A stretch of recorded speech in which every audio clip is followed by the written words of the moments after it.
Hi, my name's Duncan. I love making music. Been doing it for about a year and a half. Thought I took the opportunity to recreate something I did about a year ago called I Can Feel It. Learned a lot of new skills in Ableton over the last 12 months, so thought I'd try and apply the best ones of those. Also just give you some hints and tips as I go through it. Hopefully there'll be things on there that you've not aware of or used in Ableton, and you can take my ideas and use them on your own tracks. There'll probably be some mistakes as I go through it. I'll try and edit them out as best I can, but I'm just going to record the whole thing in one go, so let's see what happens. So when you open up Ableton, you'll see this screen where you can see on the left hand side anything that you've saved in terms of or highlighted in regards to favourites that you use. You'll have the Ableton library split into different sections, and then any packs and so on and so forth that you've purchased, downloaded for free and added in. On the front here, if you do Shift and Tab, as I use a PC, you can go between the clip or the instrument for each sort of musical element. If you just press the Tab view, you can flick between sort of the session view and the arrangement view. There's no right or wrong in terms of what you do and how you do it. I always prefer to just find what works for you and then use that. So I'm sure there'll be things on here that I do and you completely disagree with it, and that's completely fine. There are things that I do on here and you might go, oh, fair enough, cool. So what I prefer to do is get rid of the audio lines first. Normally I'd actually have a template which I use, but one of the purposes of today was to actually take the opportunity to build a new template. Just have it tidy and clean and start fresh. I'm also going to get rid of those two return tracks, and I'll just press the delete key to do that. A couple of things you should check before you start is your beats per minute. So I normally start at around 130, and then I do find that I'll adjust that depending on the type of tune I end up making, because I in the past, for example, have started with Speed Garage and turned it into a hard house tune, and a tech house tune turned into a house tune. So be flexible with your BPM. So one of the key things that you can go into that I would recommend you check off before you start making tunes is if you go to the record, warp and launch section, you'll see this bit that's called create fades on clip edges. Make sure that's off, and I'll explain why as we go through, but definitely make sure that one's off. So this particular tune, lots and lots of elements to it. I'm hoping to enhance it and add more elements. Some of the things as I go through it have already sort of obviously been created, so there's sort of less trial and error.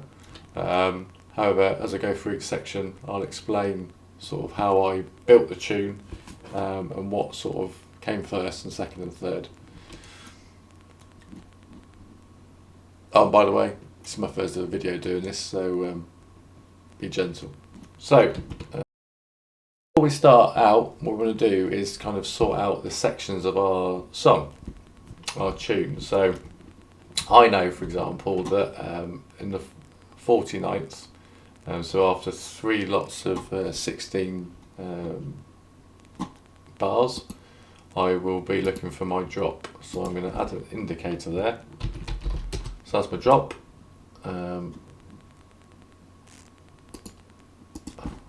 That's my build 1. 33 will be my build 2.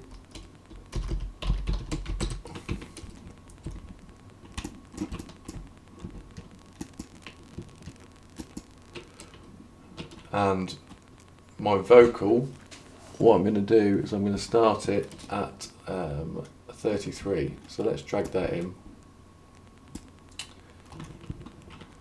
If we just listen to that for the moment, all we want to do is have it loop over that bit. So as long as that's highlighted and you've got this section above it, that's what we'll keep playing. I can feel it. Oh, I need it. I can feel it. Oh, I need it. And obviously you see it go back round to the start. So what we want to do is we're going to duplicate that and we're going to put it into a group. So to duplicate, you just literally just press Ctrl D, and to group it, Ctrl G. And so the reason for that is to have some processing on the individual vocal tracks and then processing on all of them. So let's name that a vocal. And then we also want to duplicate those, because I'm going to delete those. What we're going to do is have this one shot as well, which if I single out that track by pressing the S, it sounds like that. So what we're going to do is copy that.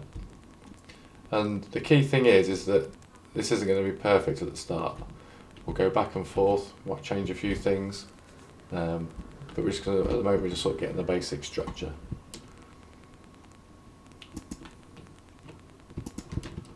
And then to duplicate a clip, if you click on the clip and press Ctrl D, it'll do that. And then we're going to move those over to the end. We'll extend that over there. And then the next thing we want to do, after we've got our vocal, obviously this is very basic, we haven't put any effects in, no audio effects at present. We'll just click down, there's nothing in there at the moment. But the one thing we will do is add a limiter to our master. We'll just drop that in there. Doesn't require any amendments or changes, we'll just put a limiter in there and it stops the going above 0 decibels.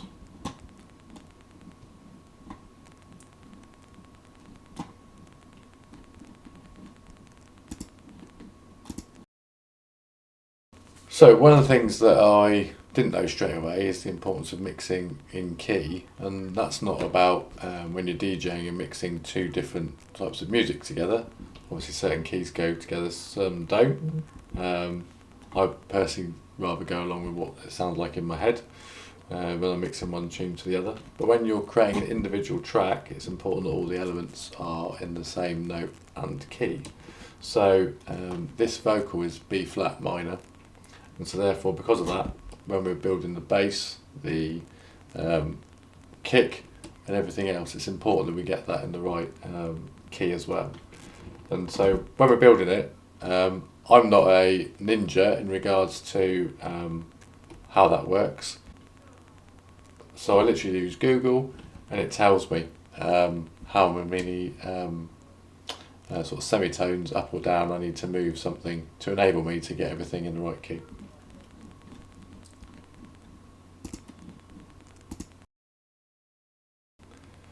So we've got our vocal, and if I play it, I can feel it. I need it. I can feel it. I need it. I can feel it. I need it. I can feel it. I need it. I can feel it. I need it. I can feel it. great vocal. I need it. I can feel it. I need it. I can feel it. I need it.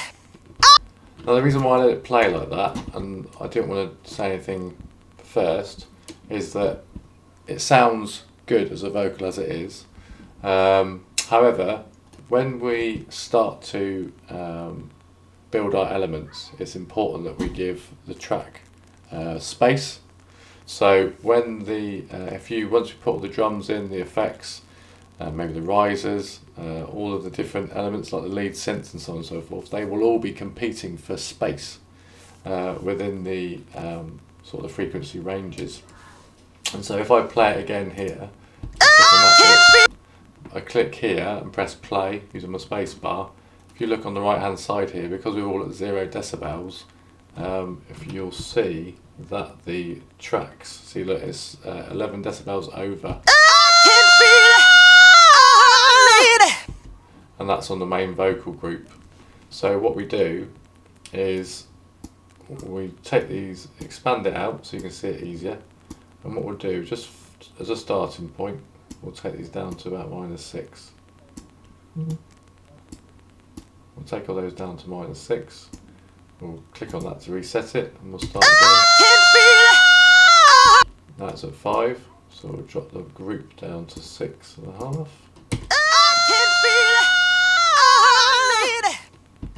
There we go. So we know that now that group has all got some headroom, and also it's not clipping. And clipping is when it hits 0 and it goes yellow. So if you see that the monitoring is automatic, and the audio goes to the vocal group from each subsection, and then the audio from the vocal group goes to the main, and the main is this one, and this one is essentially the output of the track. So from there, what we then need to do is add a few other things in. So the next MIDI we've got, we will add the kick. So let's just drag the kick in.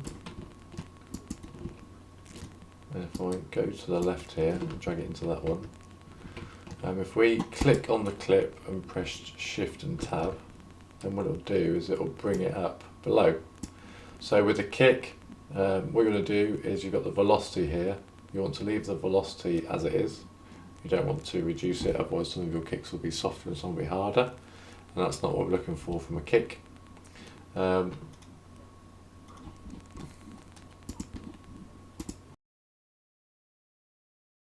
Obviously that the vocal is in B flat minor, and we've currently got our MIDI on C3 for the kick itself. So we'll have to adjust that in a bit depending on what kick sample we use. So within every sort of Ableton row, if you go to this view, then you've then got the drop an instrument or sample here. So for the kick, what I do like to do is drop in a drum rack. So one of the things that I always did when I started,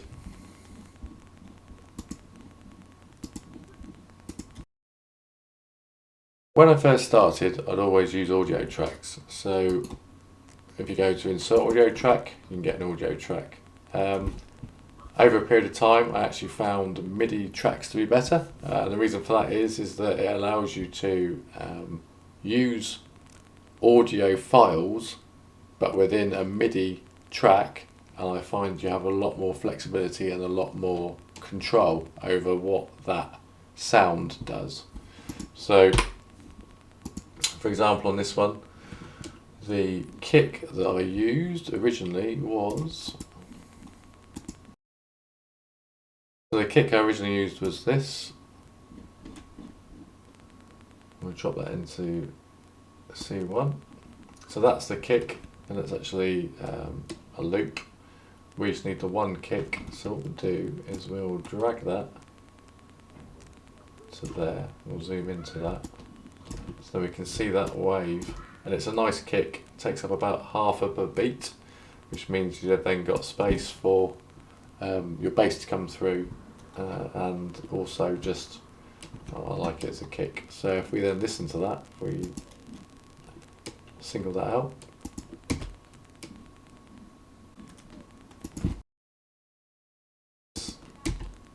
no sounds coming out, and the reason for that is that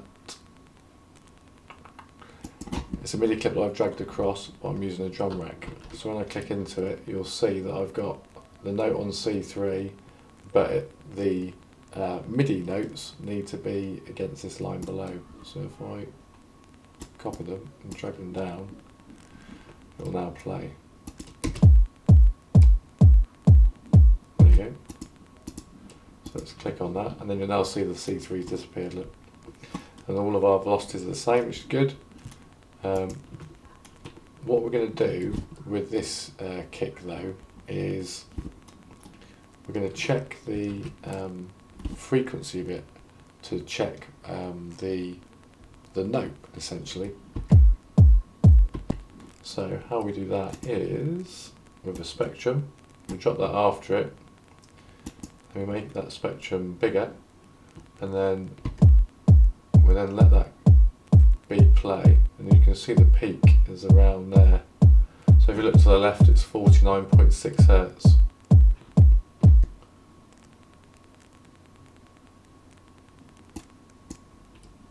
Let's do it again. The highest point is about there, yeah, 52, 51 Hertz.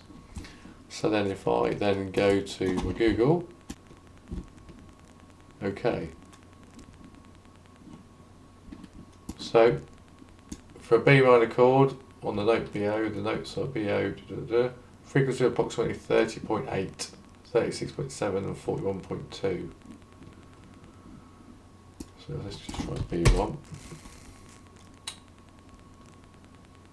61 points, okay, so let's try 61.7 Hertz. So then how do we do that? We do it like this, using the transpose button.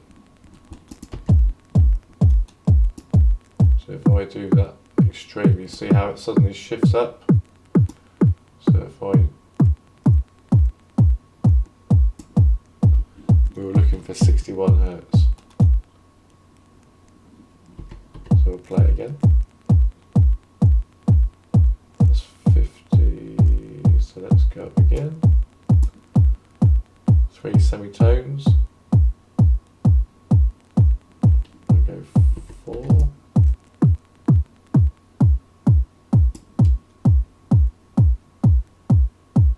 That is pretty good.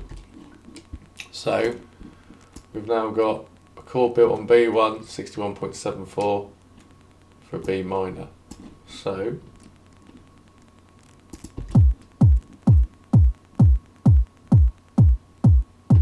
what we did was with the semitone set at 0, so we're playing the note that the kick was originally in. We've then had to go up 4 semitones, and so then we're now hitting the frequency of a B. So what we can then do is if we click it, duplicate it, and then we'll turn everything back on. I can feel it. I need it. I can You can feel hear the it. kick, obviously, with the vocal, I can but to feel my it. ears the kick doesn't sound that need close. it. I can feel it. I need it. I can feel it. That's good. I need. So that's our kick. So now we've got a kick and we've got a vocal. So the next thing is, let's reduce that, is our bass. We'll rename that. So Control and R to rename. So bass, a little bit different again. Drag that in. So this is my bass. And this time I'm going to use Serum.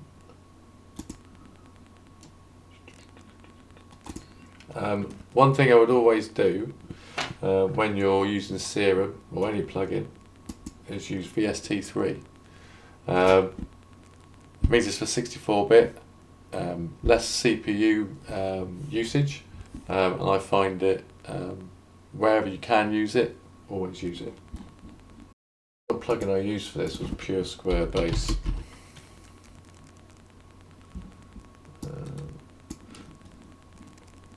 So I just play that as is.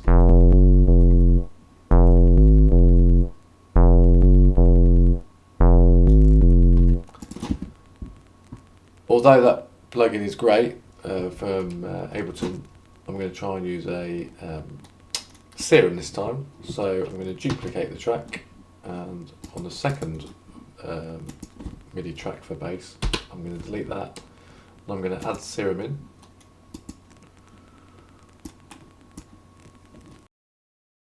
So we load up Serum 2.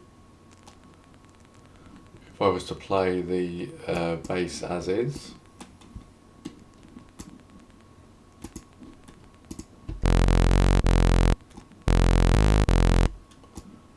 that is not the best. So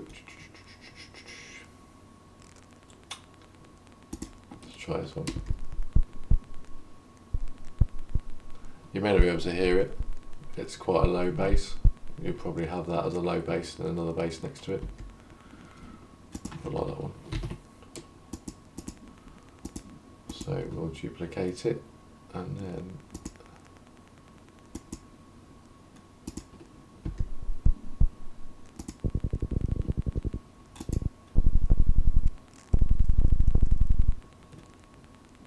so does it sound like this though? Like the slightest. So we're looking for something else. So let's go to some other ones.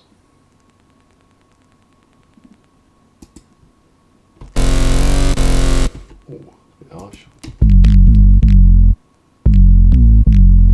Nice.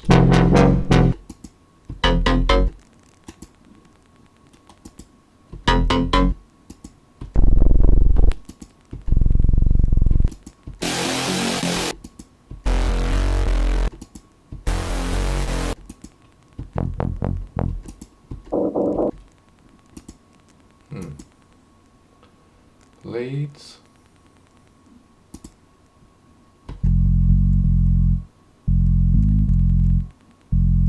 Nice. So I think I found a bass that I like. It's this. I can feel it. Oh, I need it. I can feel it. Oh, I need it. I can feel it. Oh, I need it. So what we're going to do is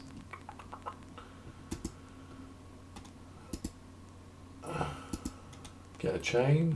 This is one of the chains I've already built. So I've got my original bass, which is this one, and I've then got this bass, which I like, and this sort of sub bass. So what we're going to do is we're going to get rid of that. We're going to group the basses together. We will name this one bass. We'll name this as bass 1 and bass 2.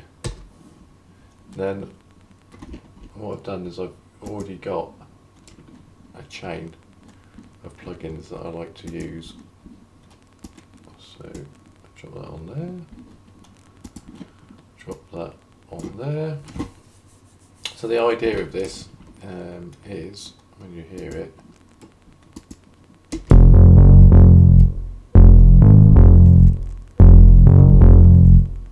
yeah, that's nice. And then obviously we've got the EQs to tweak. So how it works is in the plugin it always goes from left to right. Initially got the serum, then got the EQ8, got a utility, and the reason why I have a utility in there is because if I want to control the sound or the volume of that track, I don't automate that. All I do is automate the utility. I'll have a glue compressor to give it that sort of depth, and a saturator to give it some warmth. So what we'll do is, even though they're both exactly the same, I'm going to leave them like that at the moment. The other key thing we have to do on bass is put in a side chain. So you can do a side chain through a glue compressor. I personally prefer to use Kickstart 2. It's just awesome. And you drop that in there straight after the serum. What we have to do is when the kick comes through, you have to what's called duck the bass out of the way, only momentarily during one beat. So if we isolate the bass and the kick, then when I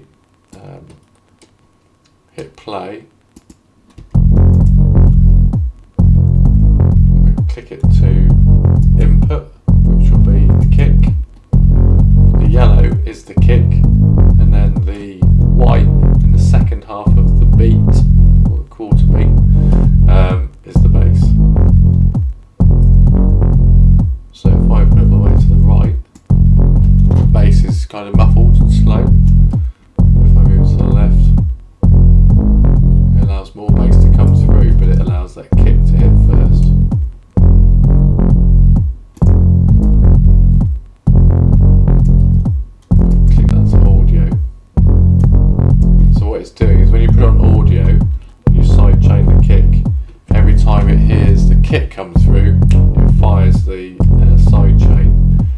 have it to sync, what happens is that I personally find it doesn't work as well, and especially with audio.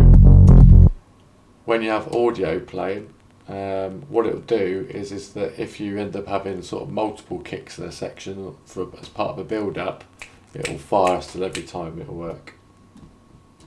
So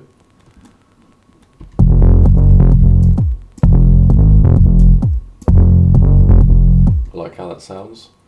So we'll close that, we'll copy that, and we'll drop it in the other one. I'll put it at the start. And what we'll do now is just listen and check.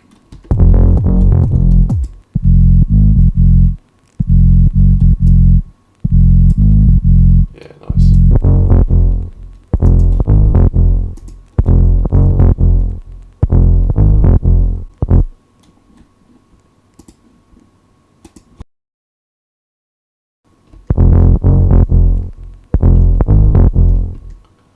That's good.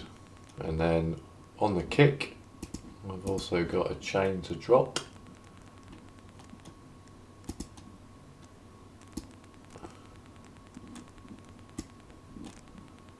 Just reduce that spectrum down. So this chain is a EQ8, a drum bus, a glue compressor, and then again another utility. And if I have the kick before I've added the plugins, that's the kick. If I then turn the plugin chain, it's proper fat. Off, on. And I'll do the same with the basslet. So if I go back to the bass,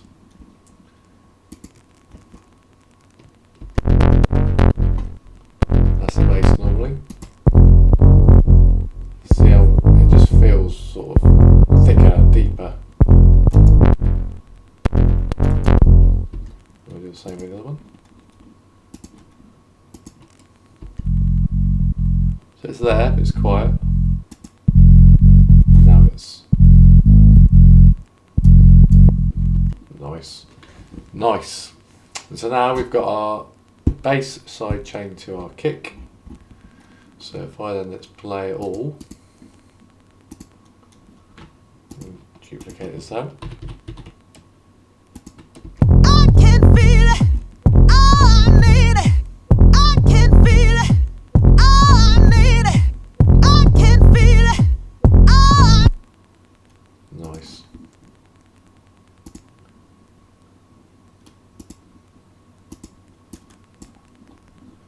So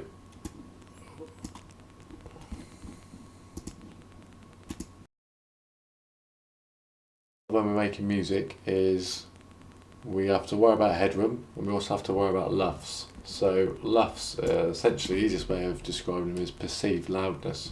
So if we have the U-Lean loudness meter 2, free plugin, put it on your master, your main, and if we play the music, you can see what we're hitting at the moment. But you see this here when it's clipping, and that's because we've got no headroom in the track. So what happens is that when you mix your track, you need to have it really in terms of decibels, sort of like between -6, -10. Then when you then do your mixing and your mastering, that enables you to add space, add texture, add warmth and depth to each musical instrument, and then that allows your LUFS to get up to sort of like -4 or 5 LUFS, and ideally a minus decibel value of between -1 and -0.5. So then you don't see any of this peaking here that you can see there. So we'll obviously work on that in a bit. But what we can do is, now we've got our kick in place and we've got our bass in place, we'll do the same as we did before. So you can see currently our bass is 3 decibels over.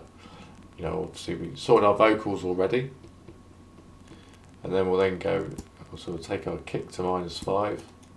And we'll take our bass to -5.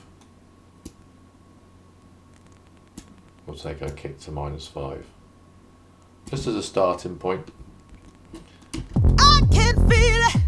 Oh, I need it. Now it may sound I can quiet, feel it. and so on that, the bass and the kick sound quiet, the vocal sounds loud. We don't worry about that at the moment. All we're doing is just creating headroom for us to allow to then elevate everything at the end.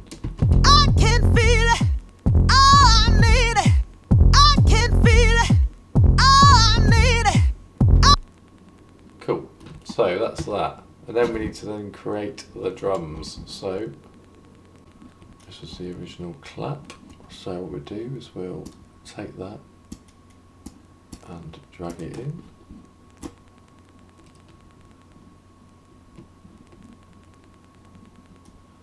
So that was originally an audio clip, so if I put it in as an audio track and I drop it in, this is what it sounded like.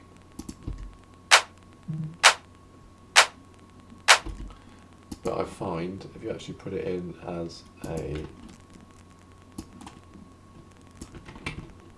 one shot, so we're turning it into a one shot, we adjust this here and we adjust this here.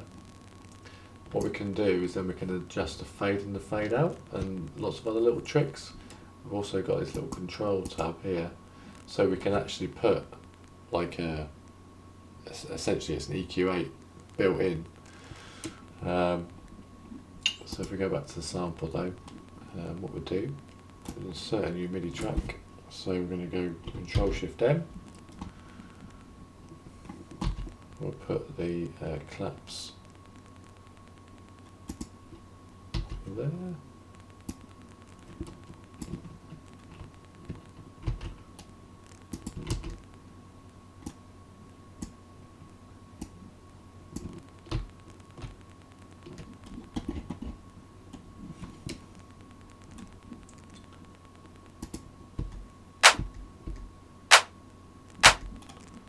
Just select the kick and the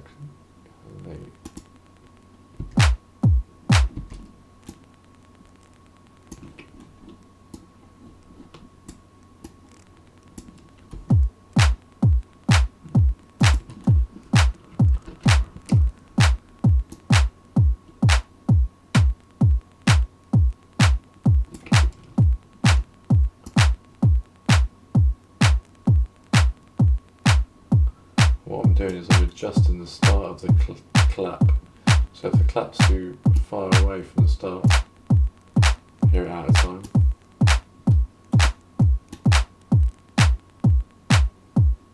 Get that to the front of it. What we can do is we can take the out of the back of it by fading it out a bit.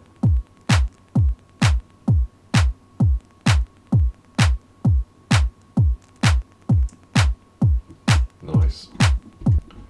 So this is the original. This is my version.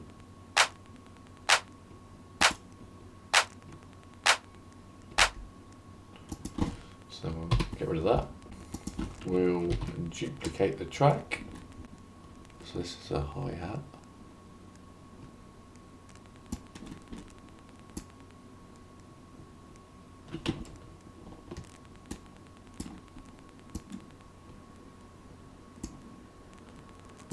To the fade out.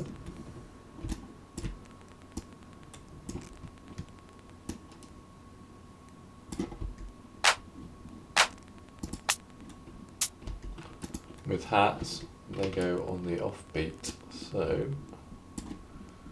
let's put that there.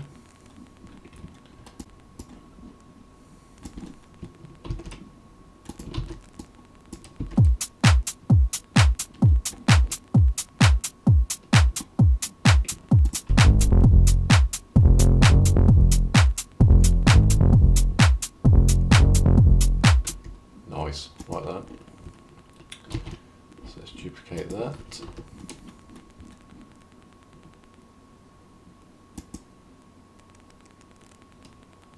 let's hide that there. Let's do an open hat.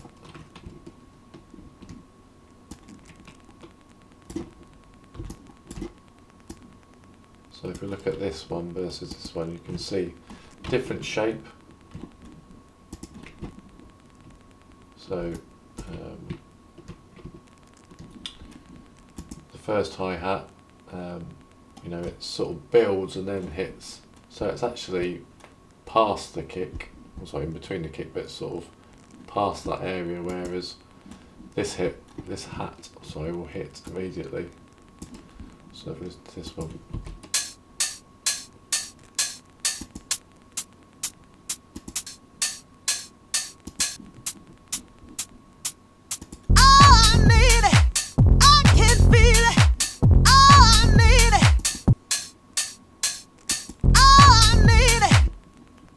And you might, on this one, take that out of the end of it.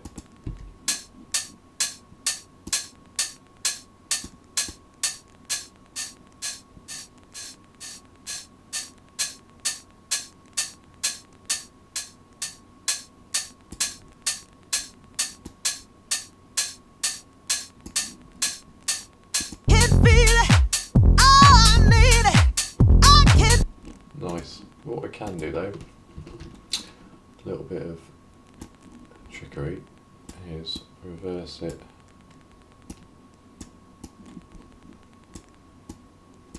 So you've got the first hi-hat and the second hi-hat opposite each other.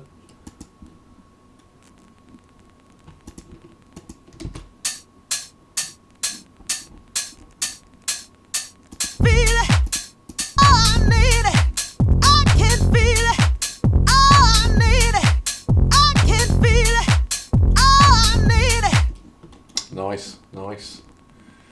So we've got a clap. That one, that's two. Now I feel like it needs a couple of other things. So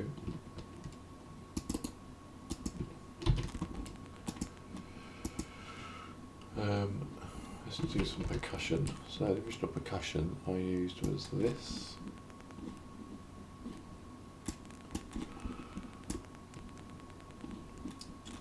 And then what we're going to do, so we can hear it properly, is click on that, get rid of all that.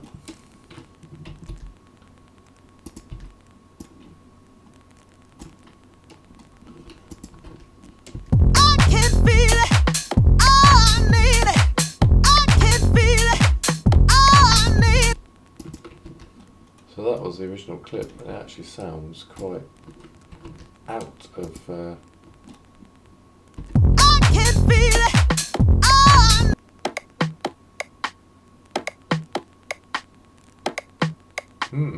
See what we can do though.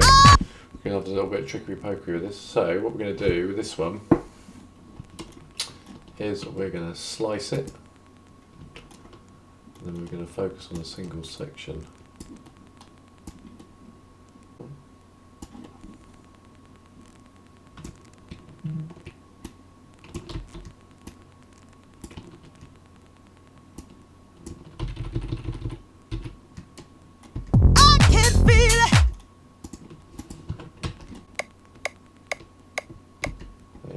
Right, so I want to do transient, sensitivity,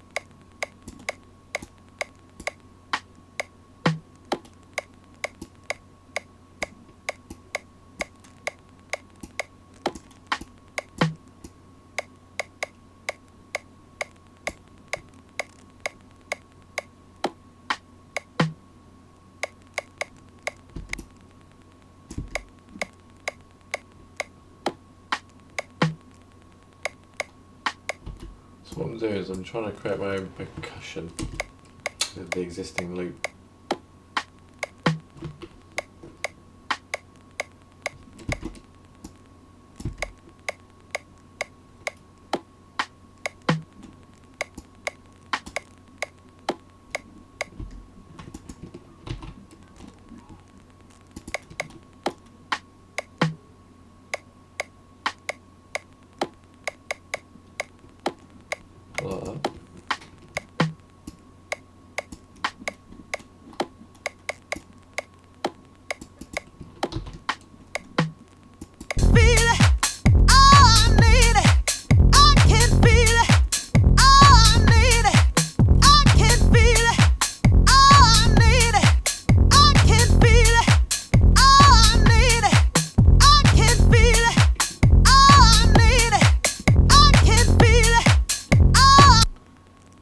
So we've got our clap, we've got a couple of hats, got one percussion, and then what we're going to do is we're going to stick a shaker on as well. And this one. Listen to it from the start again. I can feel it. I need it. I can feel it. Now I think some of it might be timing from the clip itself. I'll pop the actual shaker loop on. I can feel it.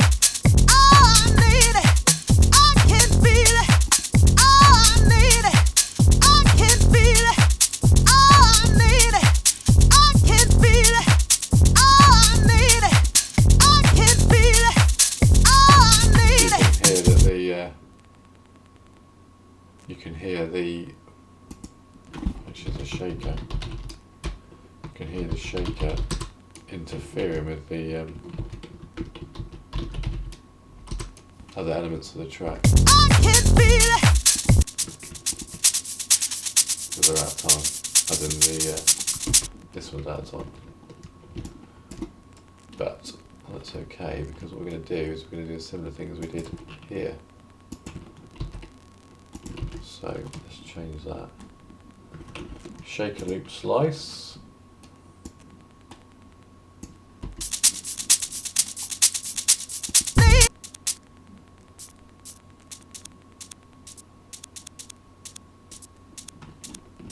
And you see how the depending on where the notes are, it kind of turns into a drum rack.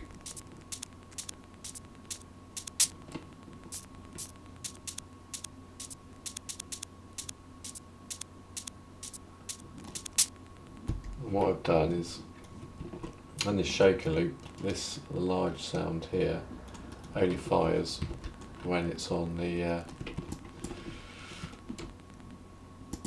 second line. That's C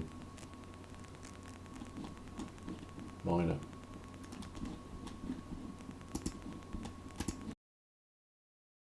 C sharp.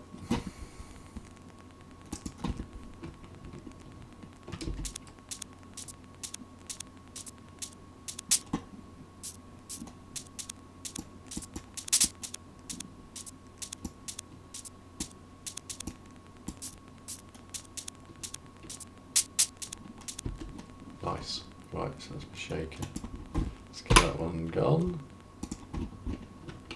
And let's put all these in a group.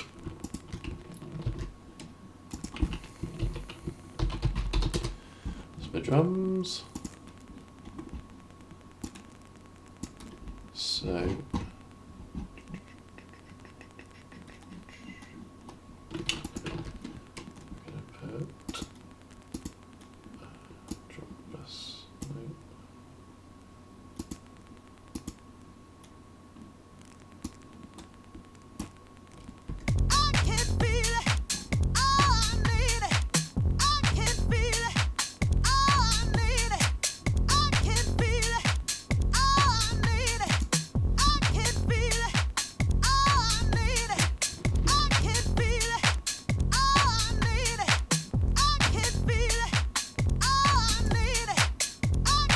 adding that second clip's made it feel a bit fuller.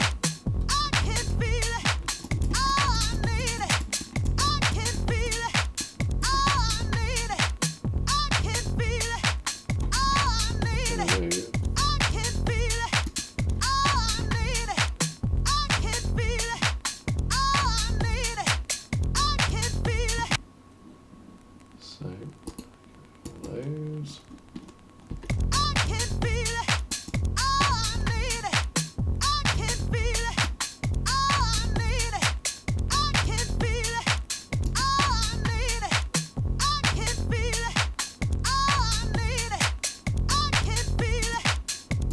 Feels like I need something else.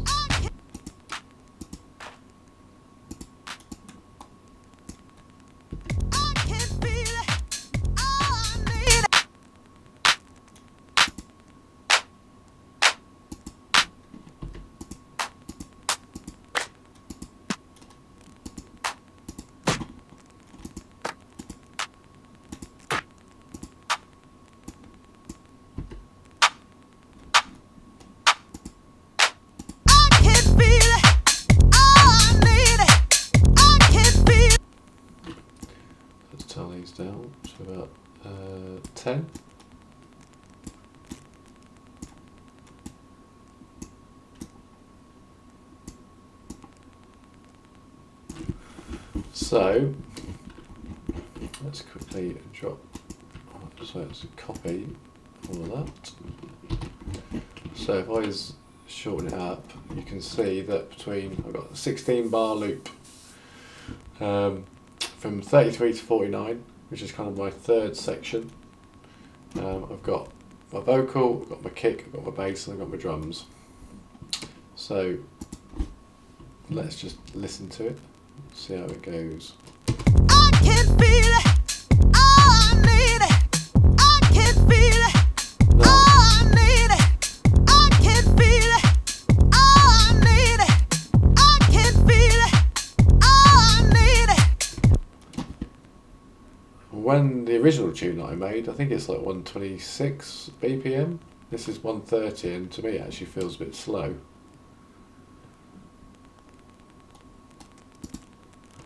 So let's change that to 135. I can feel it. Oh, I need it. I can feel it. Oh, I need it. Sounds a little bit too fast now. I can feel it. Oh, I need it. I can feel it. Oh, I need it. I can feel it. Oh, I need it. I can feel it. Oh, I need it. I can feel it. Oh, I need it.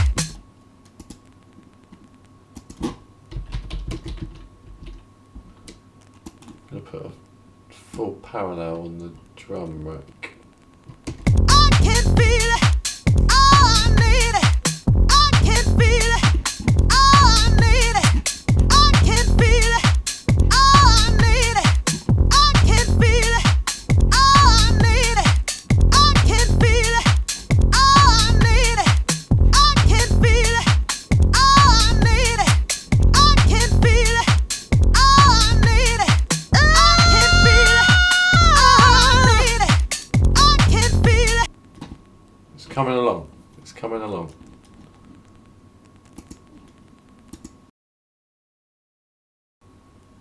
Okay, the next part is the lead. So let's insert MIDI track, and we'll group that. Duplicate that down. This is the lead. So for this one, I have got Aces.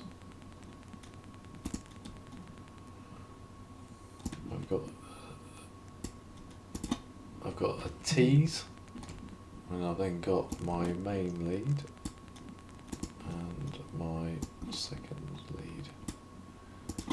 So if you look into this, look, I've got some notes here, similar to lead 2. Lead 1 though, if I go into the notes here are more sparse. Whereas if I click on that one, and they're more together, and the reason why that is it gives, I think, different sounds using the 2 different serum sounds which we're about to add. So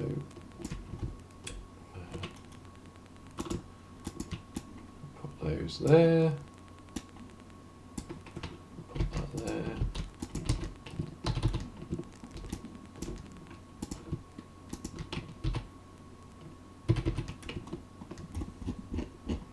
So that's our track. So for serum. So yeah, again, when I first made this one, so it was in serum, and now we've got serum 2 that's come out, and I haven't had the time to properly explore that, but I will. And that's that one.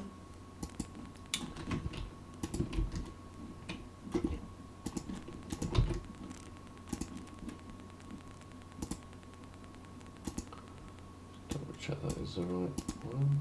Yep, main. And then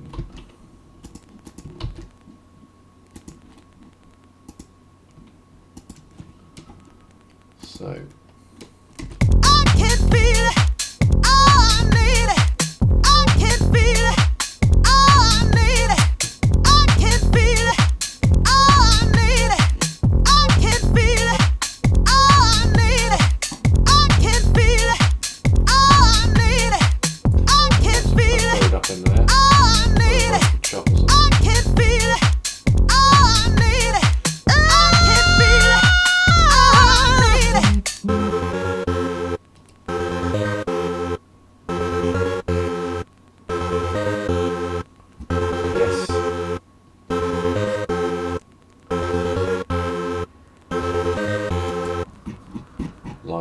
like it, like it, like it. So that's our lead. What else do we need? What else do we need? We need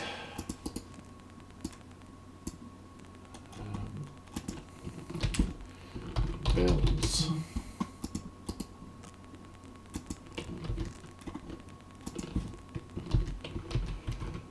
Oh. Builds and builds, crashes and snares. So the first build we're going to build is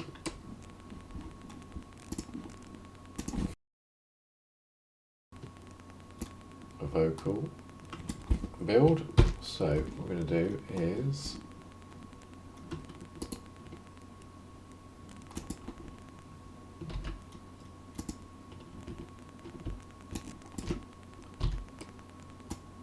do that like that. Zip that across there. And the vocal that we're going to use is this. So just drop that into there.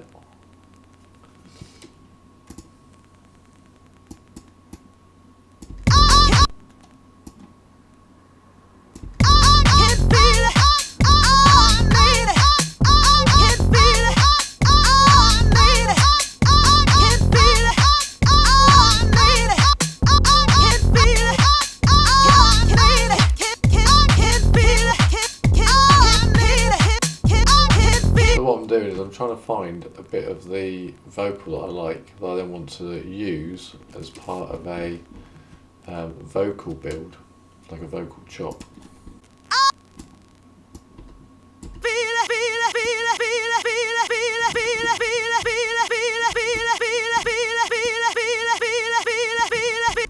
Yeah, could do that. We'll see. So that's one of our builds. That's going to do snare.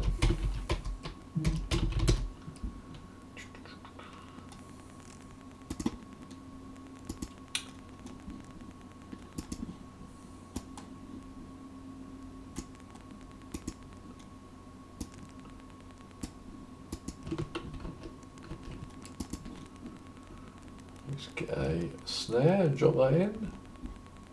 I need to talk more. It's my first video.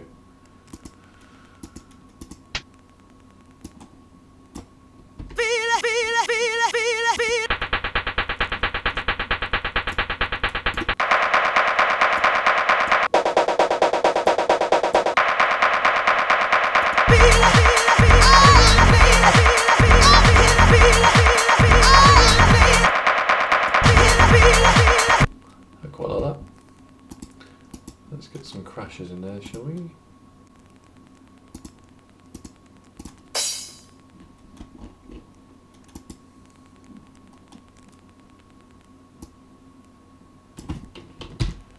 Crash.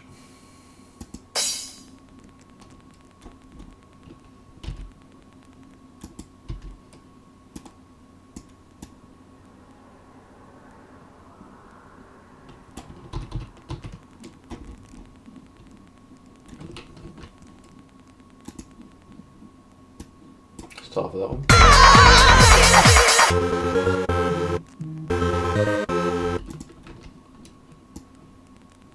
I think it needs to be that.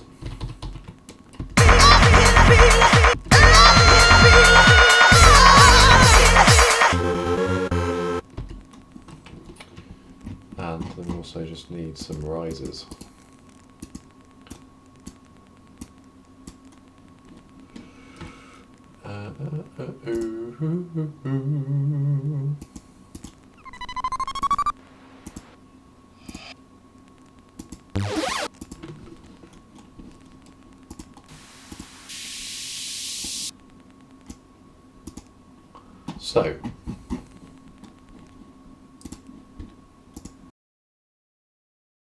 So this is the tune. its very sort of basic form. Hardly any sort of mixing, mastering or anything like that. What we'll now do is we'll drop that lead down to there, drop that down, drop that down, drop that down. Take all these down to about -5.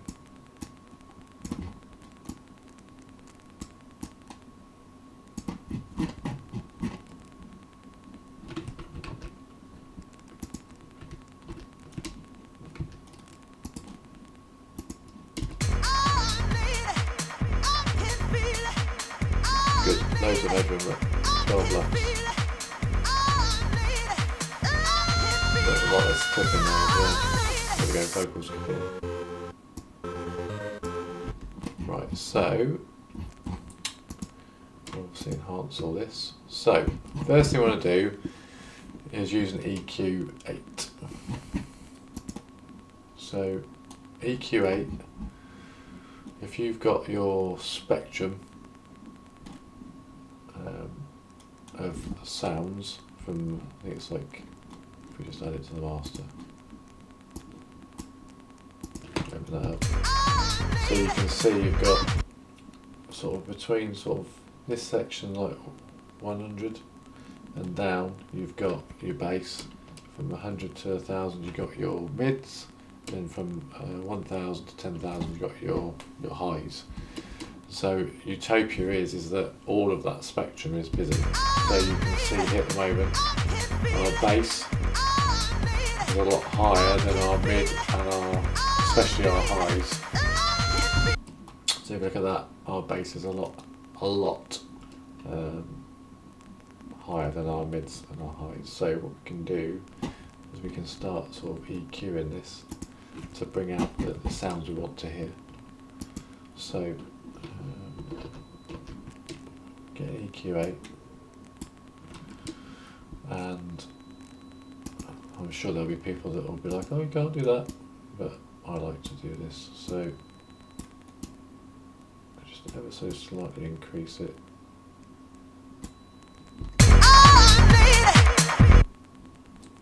I'm going to pop that, and we can fiddle with it afterwards, obviously.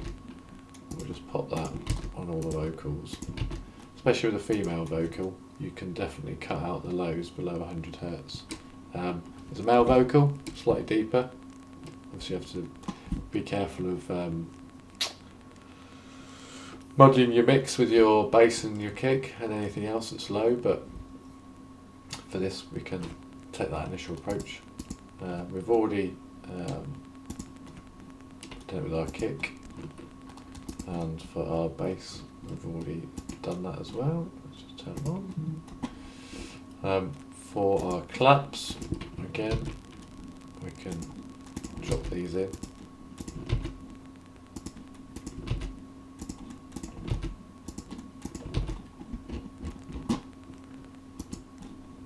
For our leads, now I'm sure that people are going, oh, you do it too fast and you're ruining your mix, but this is purely just to segregate sounds. So if I listen to it now,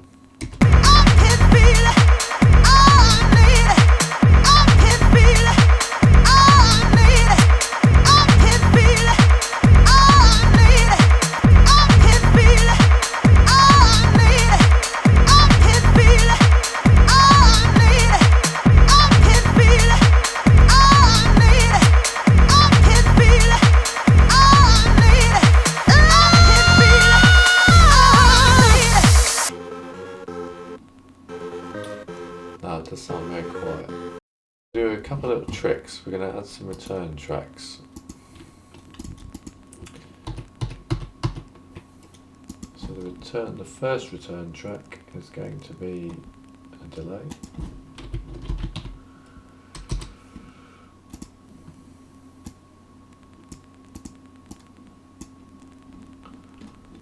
Put that 4 and 4. Do is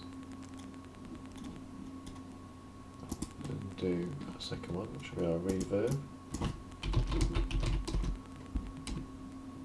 And we are on this one, I'm afraid, going to use fab filter.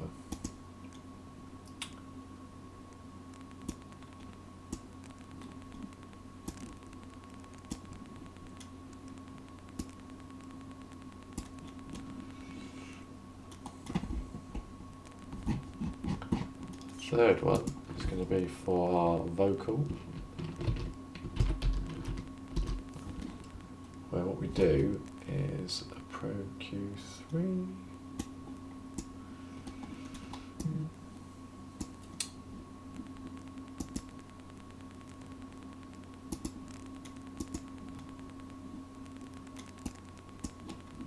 We're going to use EQ8.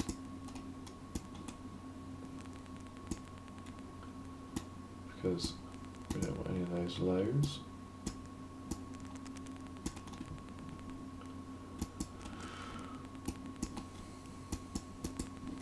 And then we're going to do a compressor.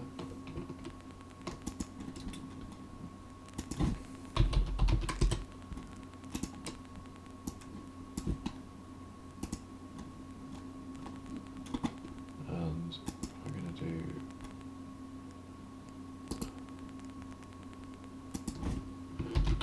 lead.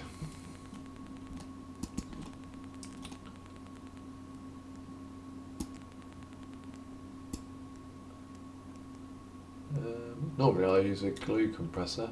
Thinking of changing that actually.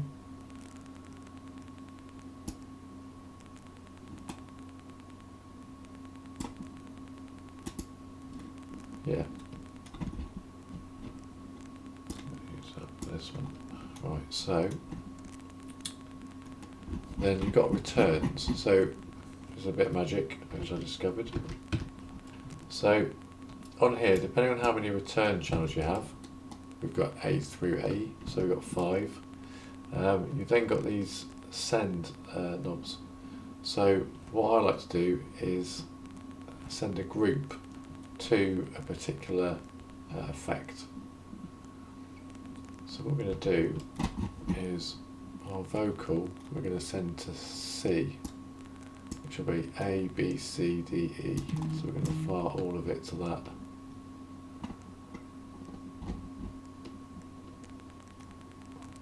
Our lead we're going to send to D.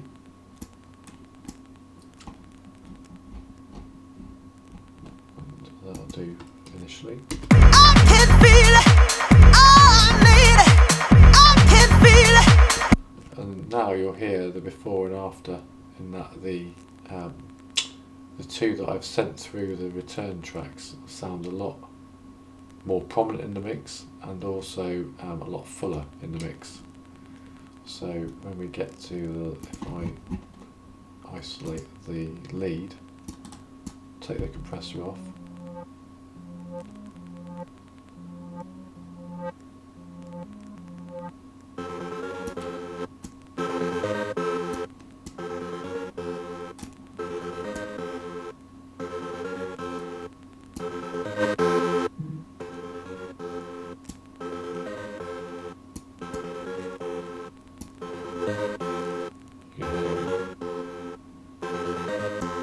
if you look at our the actual sound coming out of it though, it's really low. So what we can do is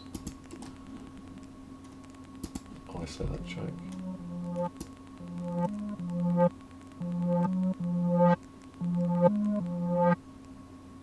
There we go, that's that one.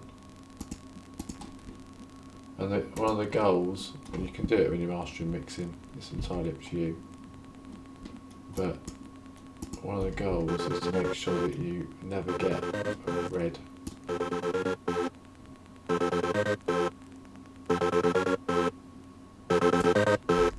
Like that. And this one.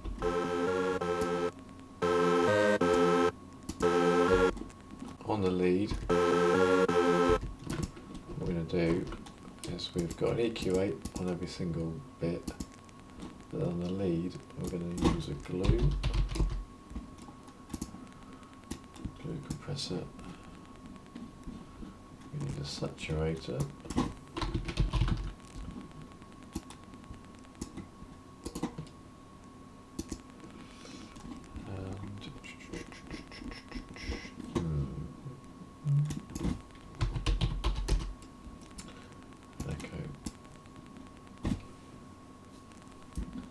So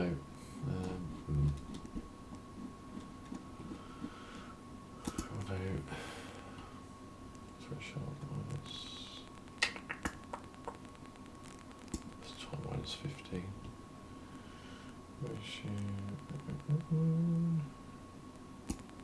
tuck.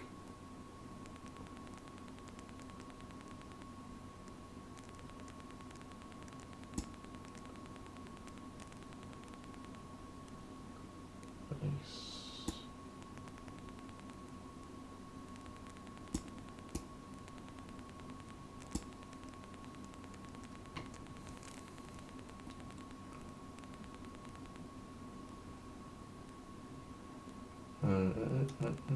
Let's try this.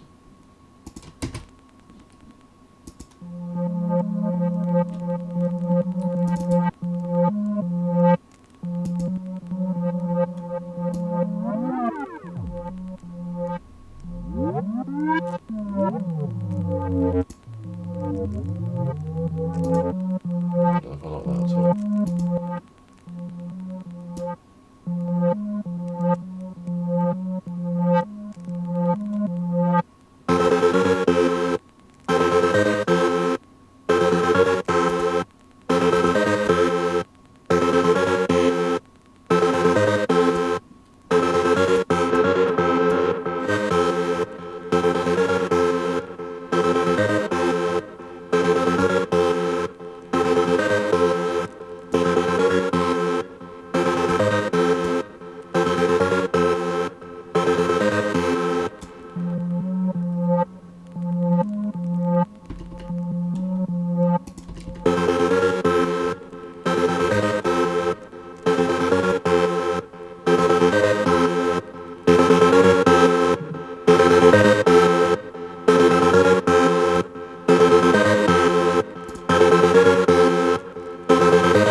So let's go back, play it all.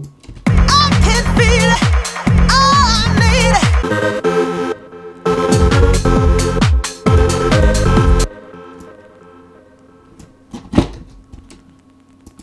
I can feel it. I need it. I can feel it. So what I've done is I've just duplicated the kick and the drums into the lead section, and I've then taken out the 4 bars between 48 and the build up, just to give a nice little. I can feel it. I need it. I can feel it. I need it.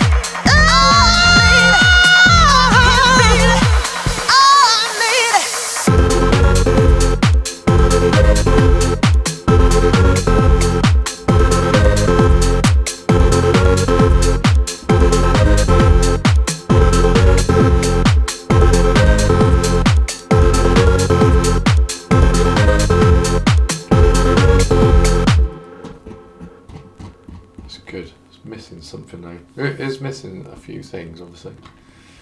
I can feel it. I can feel it. I need it. I can feel it. So we want auto filter on that. So another section that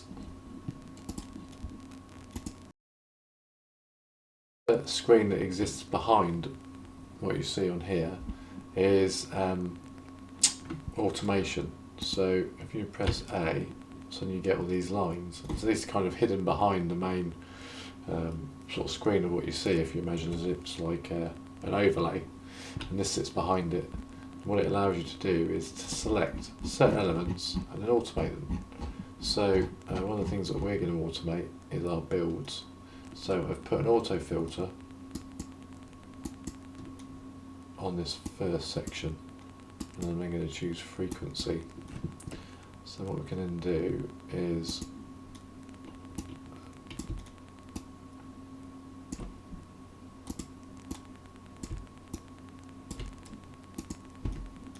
have it start low, so you can't even hear it at the moment.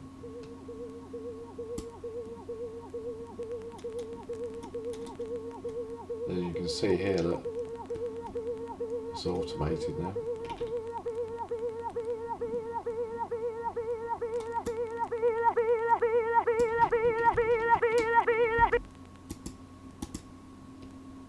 I'm going to save that, so I'll drop it down below.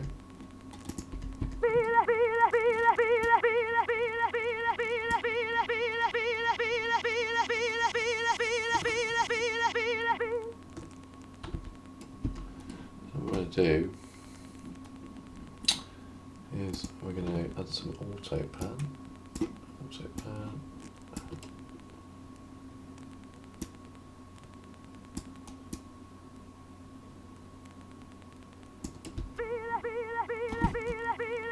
Get that left and right movement. Nice, and I think a little bit of reverb. So on this one, what we do is we'll fire it over to this.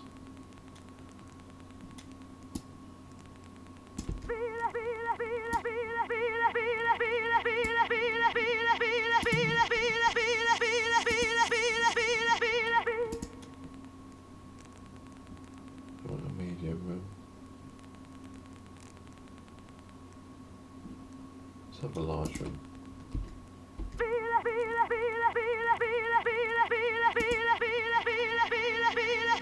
Oh, nice.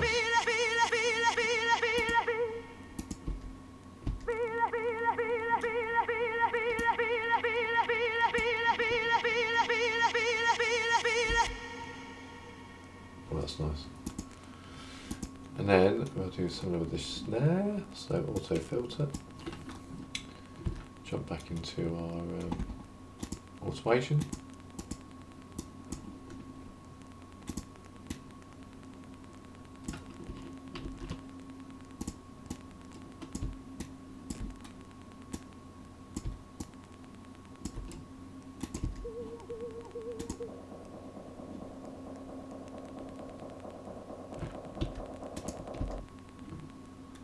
And then what we're going to do now is I am going to drop my master chain on, because I want to hear what it properly sounds like.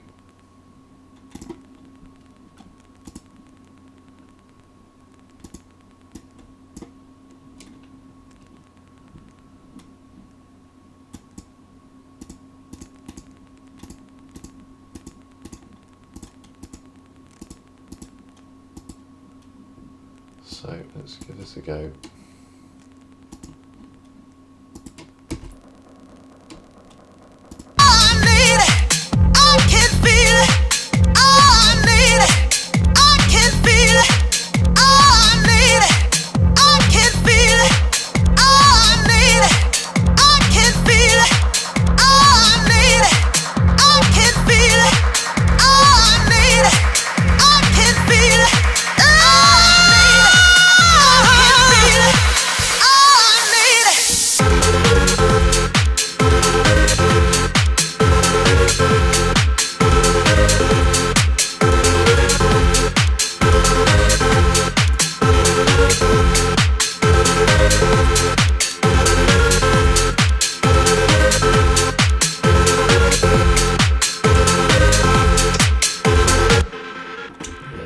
Like that. So 9.9 left short. So other things we need to do are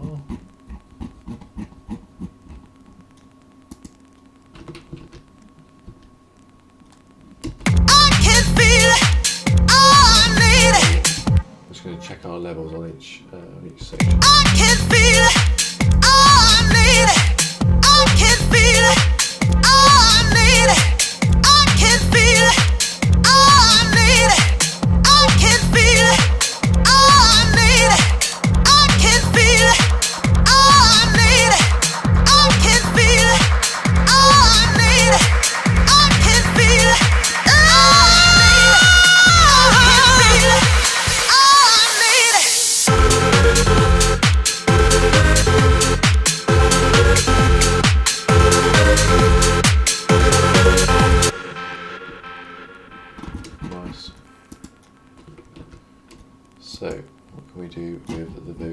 vocals.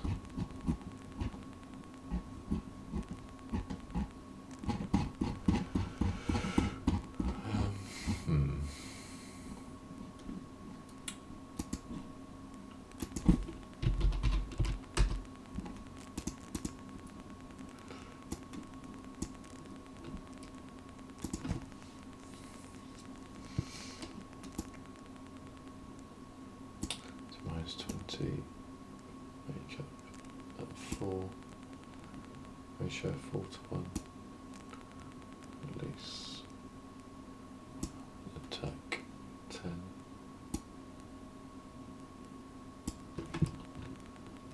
And then something I like to do is sidechain the vocals against each other using the compressor.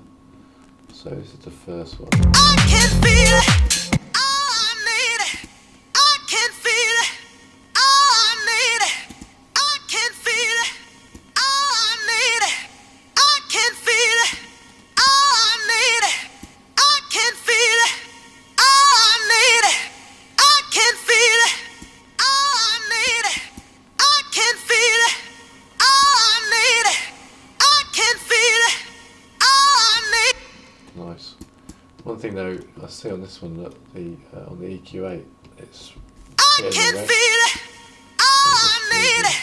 Just drop the gain a little bit on that. I can feel it. I need it. Nice. Now what we're going to do,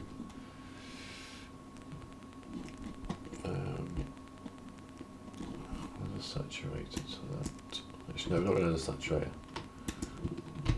We're going to put that there. We're going to side chain it to the first one.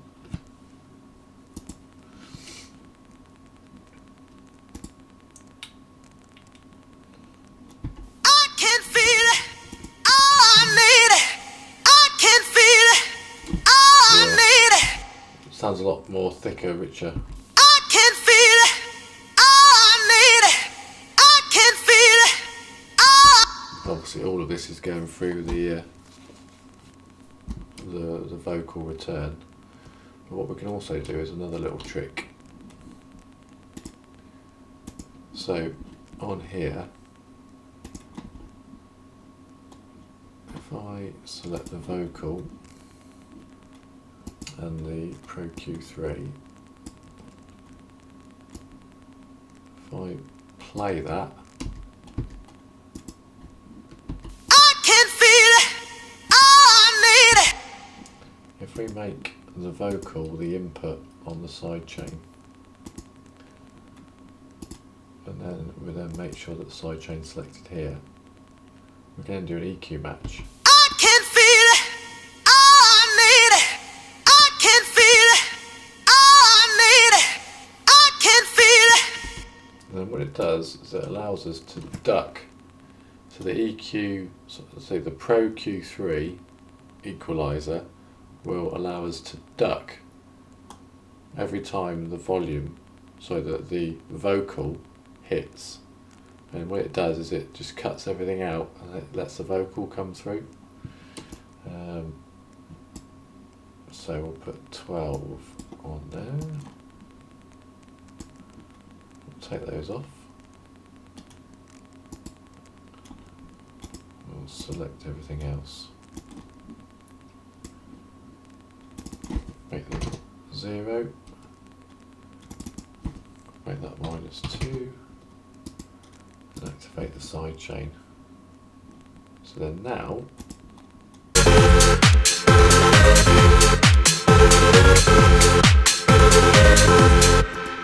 nice. So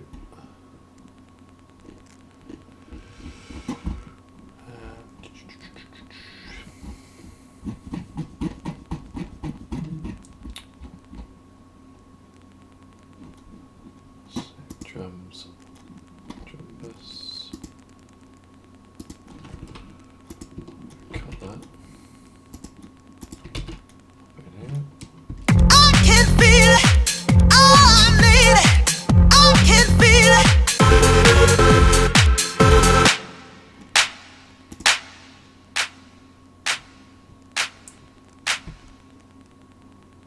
So focusing on the drums, we are just enhancing all the claps.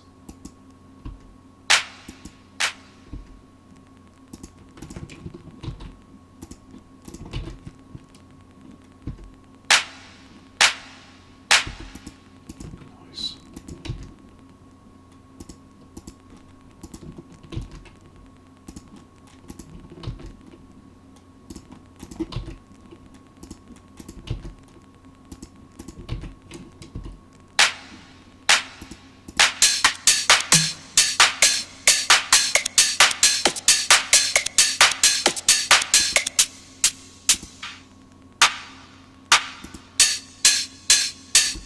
So listening to them together, this one is cutting through everything else. This would be something.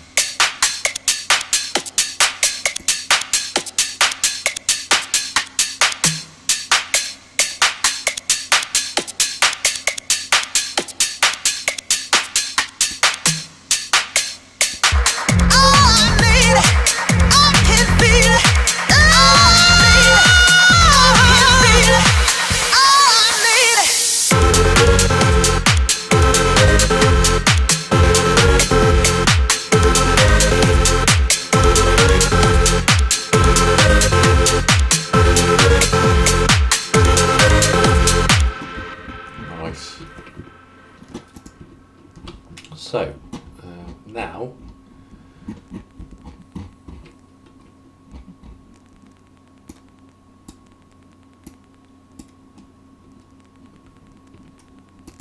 what I want to do is enhance this further. So we're going to put a glue compressor on there.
So, I'm liking that. Do I want to saturate on that? Don't think I do. Not yet anyway.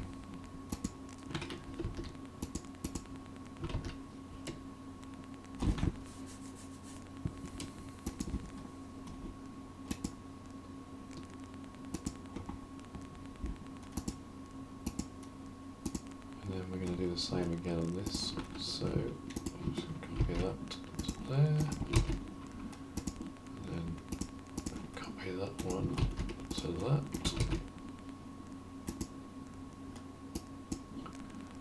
So that is vocal 1, 2.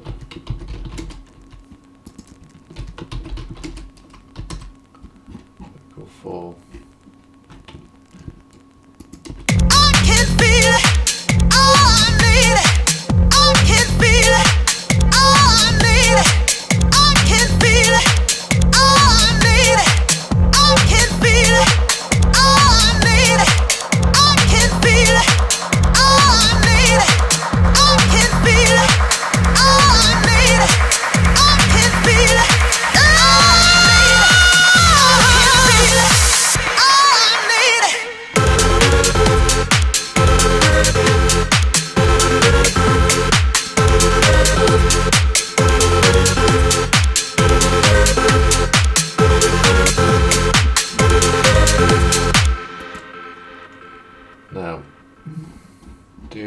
put the kick through a compressor.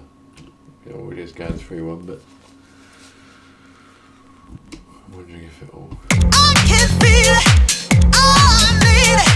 I can feel it. Oh, I need it. I can feel it. Oh, I need it. I can feel it. Oh, I need it.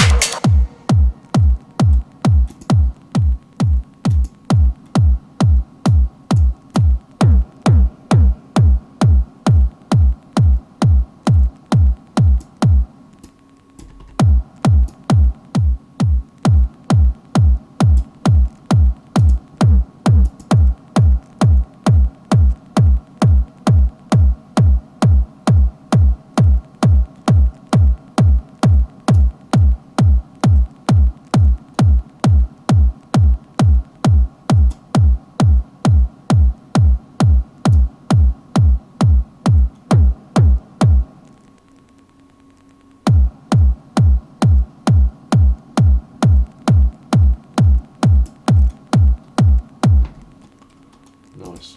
I can feel it. Oh, I need it. I can feel it. Oh, I need it. I can feel it. Oh, I need it. I can feel it. Oh, I need it. I can feel it. Oh, I need it. I can feel it. Oh, I need it. I can feel it. Oh, I need it. I can feel it.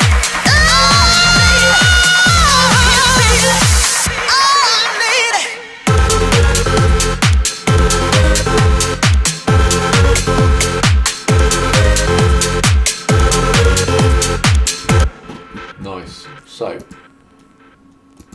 gone through the vocals. I think we can do something else with the vocals. So, what we're going to do is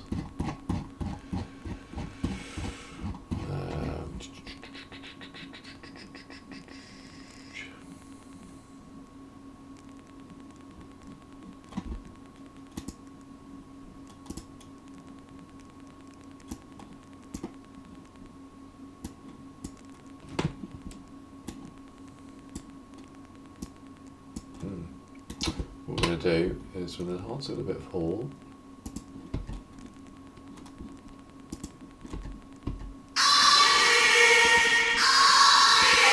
I can feel it.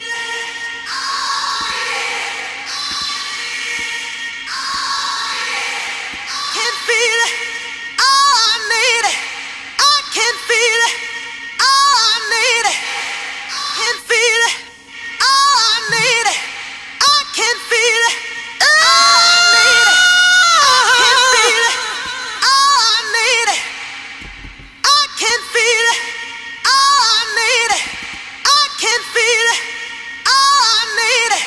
I can feel it. Oh, I need it. I can feel it. Oh, I need it. I can feel it. Oh, I need it. I can feel it. Oh, I need it. I can feel it. Oh, I need it.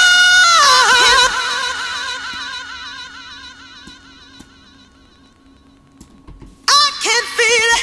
Oh, I need it. I can feel it. Got like that. Brain's not working. Right, there we go.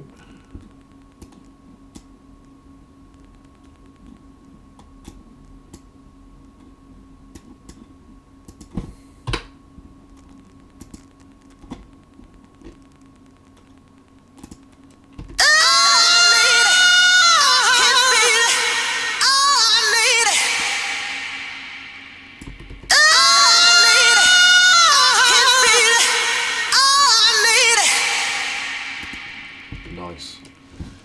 So now I've got the echoey effects that I want from the vocal.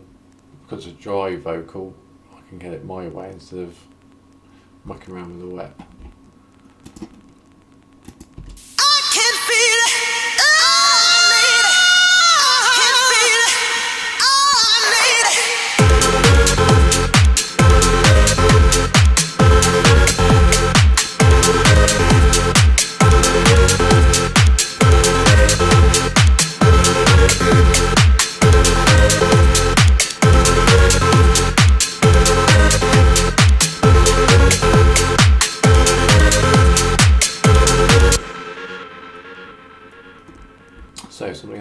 do with the bass. Just want to make sure that they're both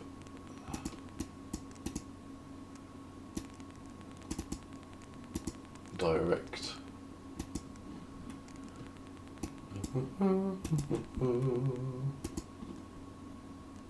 Sub, main, direct.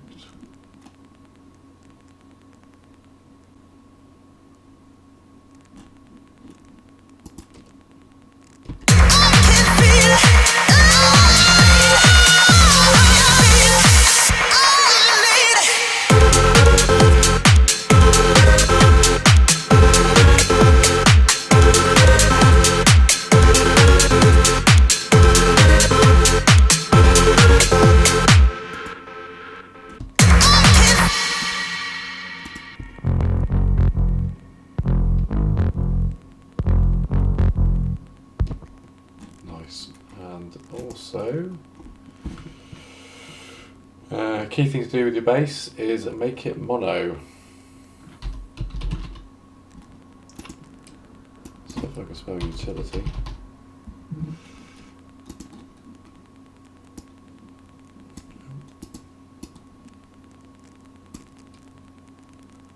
Mono.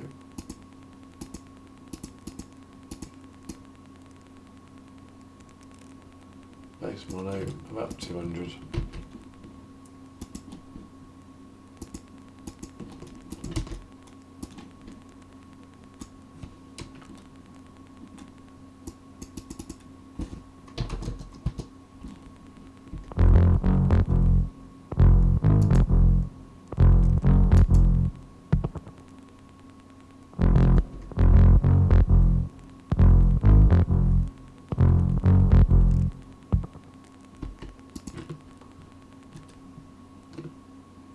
Do utility on there and automate utility.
So vocal, we could also pop on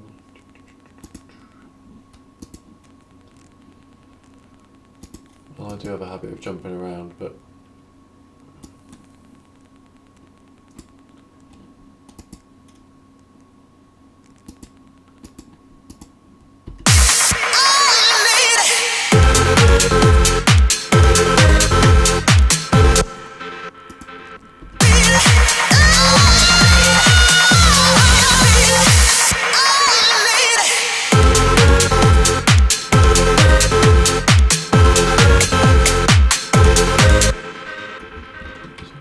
just going to quickly listen to it from start to end.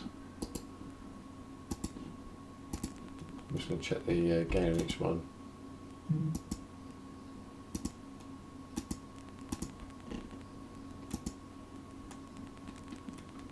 I'm looking for sections that are clearly red. It's going past that threshold.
Let's maybe take some percussion out of some of this.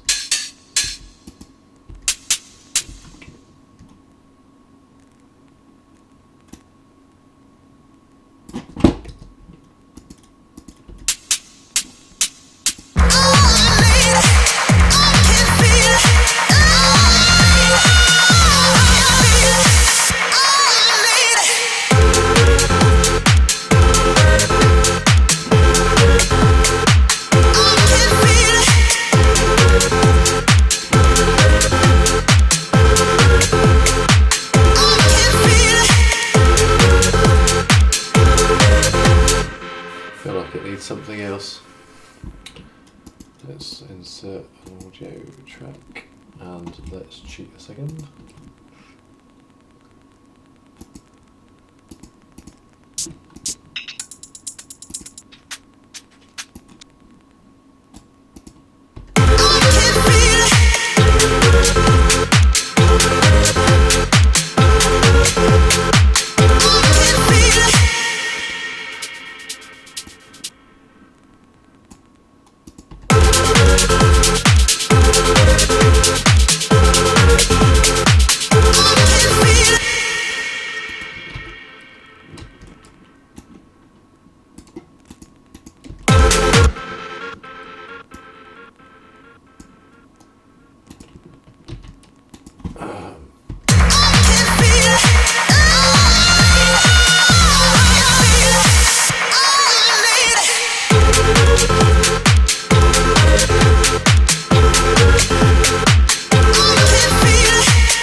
So what I'm going to do is I'm going to now build out the song. So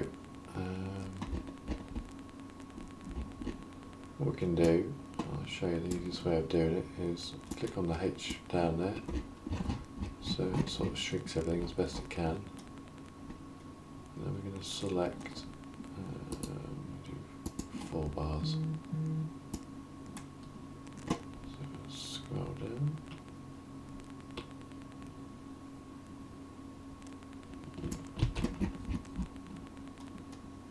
Should do it from there actually.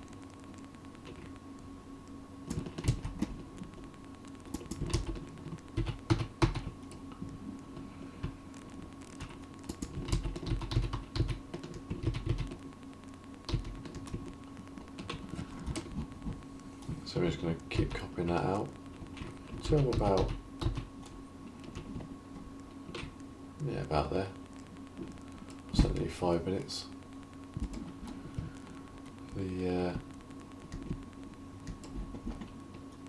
We'll copy this vocal. Where are we going to have it? We're going to have it there, I think.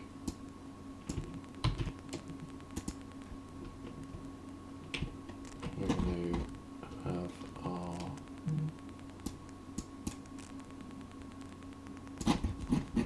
so that's going to be drop 2. So that's drop 1.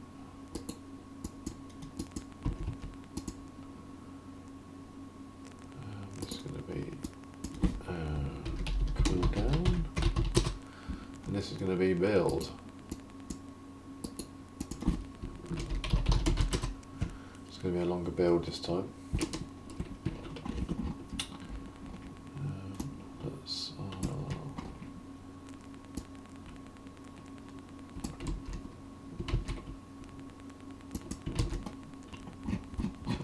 that. This time we're going to have it go into there, we're going to have that go into there. Let's bring that down.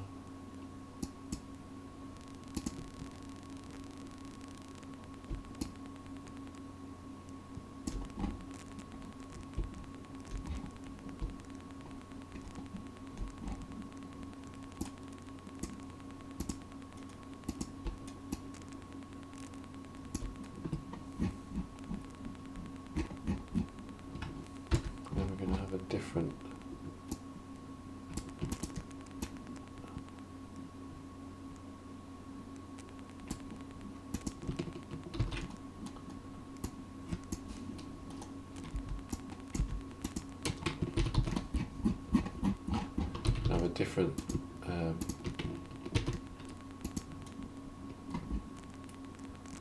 shaker loop across there. But it is deliberate.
Just overwrite that. So I know I've cheated and I've used audio tracks. So let's fix that. So insert MIDI. End up using shaker loop high.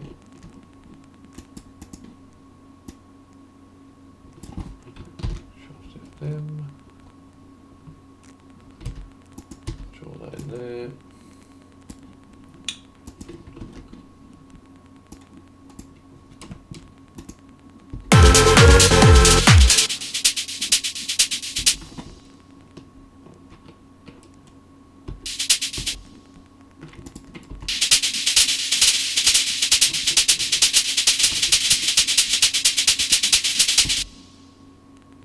Needs that little tweak.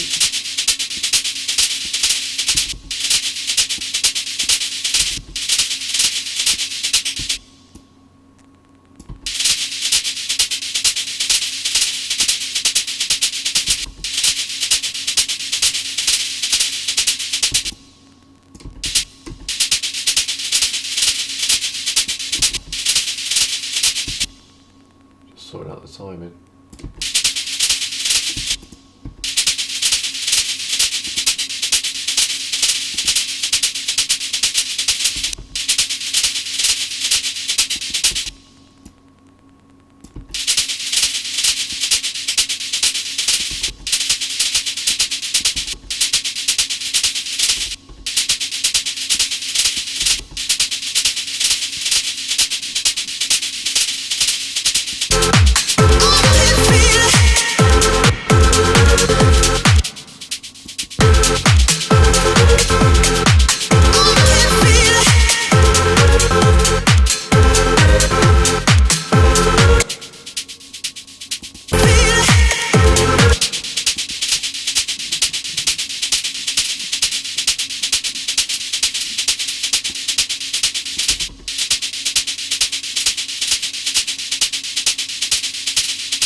Let's make it hard to size. And double that. And let's make the clip half the size. Might get a bit of a better.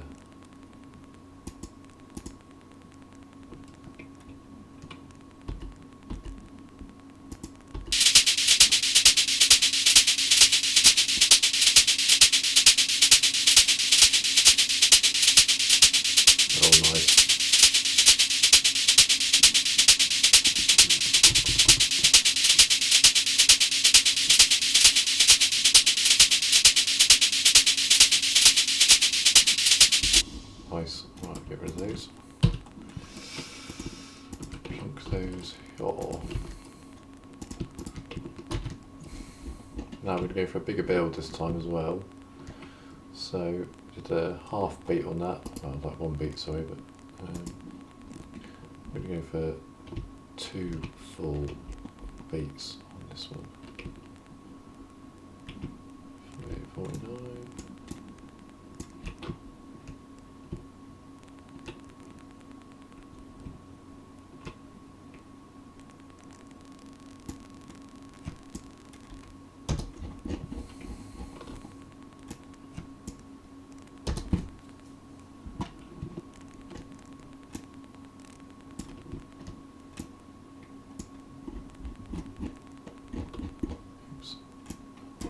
Move those there, move those there, get everything in line. We should do something with the kick. So let's zip in on that one. I think we could do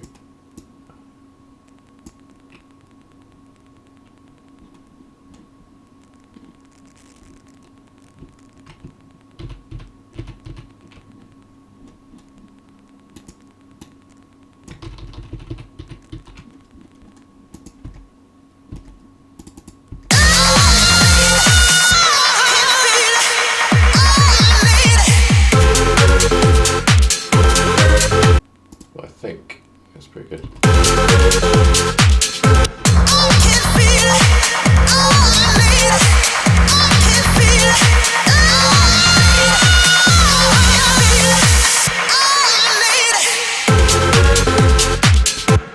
Some textures in the background, I think. So audio track.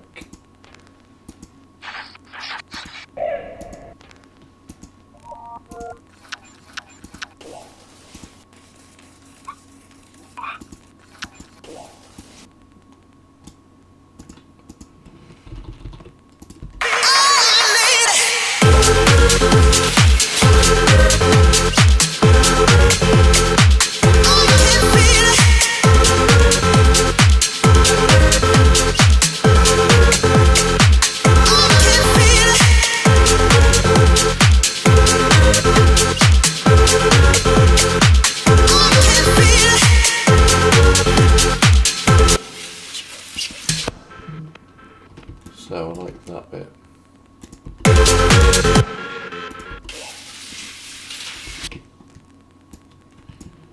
So I'm going to duplicate that across there. It just gives it something in the background. Some, like, well, they call it texture obviously, but it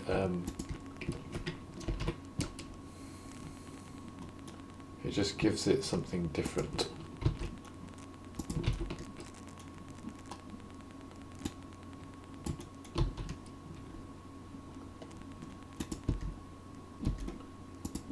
What I need to do is, again, just to kill those bottoms. And then, what I've done is, over, what's it, 161 bars, I've got a build, I've got an intro, a build, second build, the vocals, a drop, then a cool down, then a longer build, a longer drop, so it's over, instead of 16 bars, over 24 bars, and then an outro. And what I've done is I've made the build longer for the second drop, but I also need to just add something different. So one of the things I was thinking of taking out actually was that. So you don't hear it in the first drop, but you do hear it in the second. Also, I need to add in some I don't know what I'm looking for.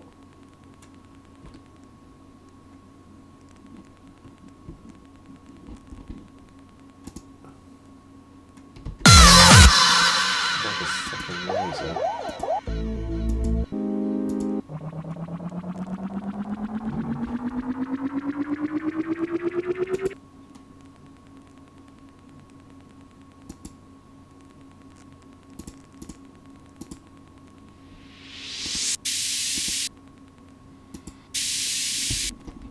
Put that on there.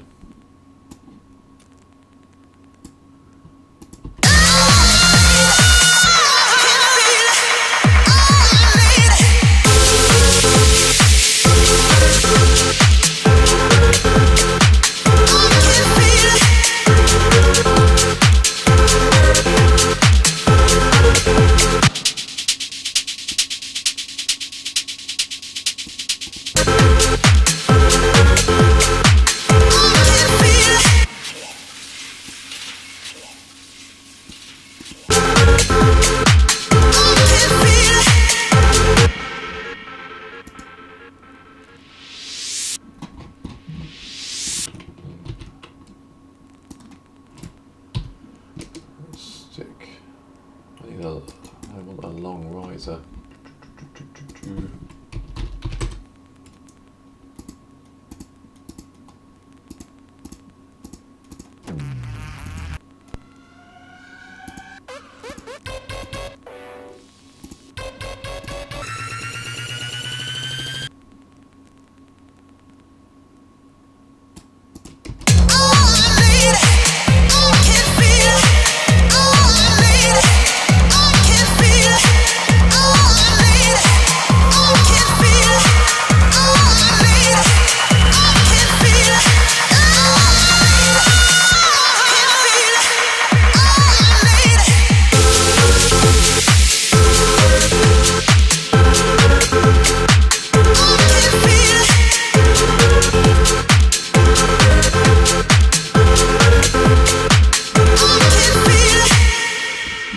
Start the track overall.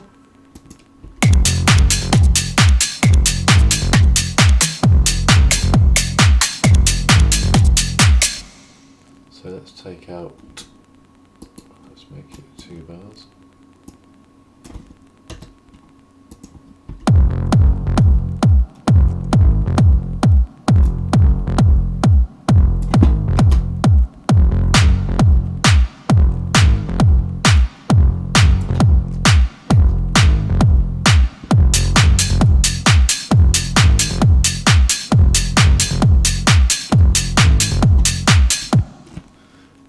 Needs something else, doesn't it? It needs something else.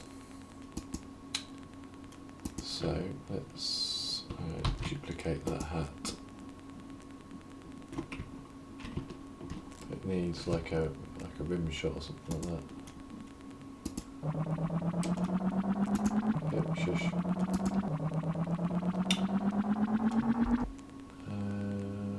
Drums. Fills and rolls.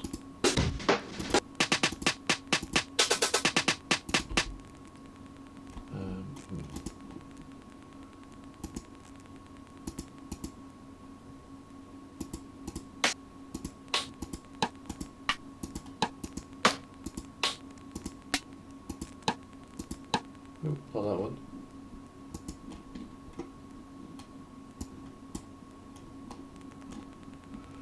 Let's just take that fade out and off, in and out, off, and then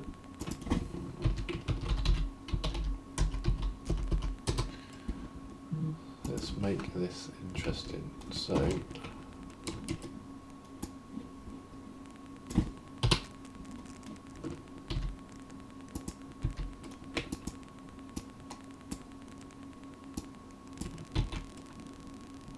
let's listen to this.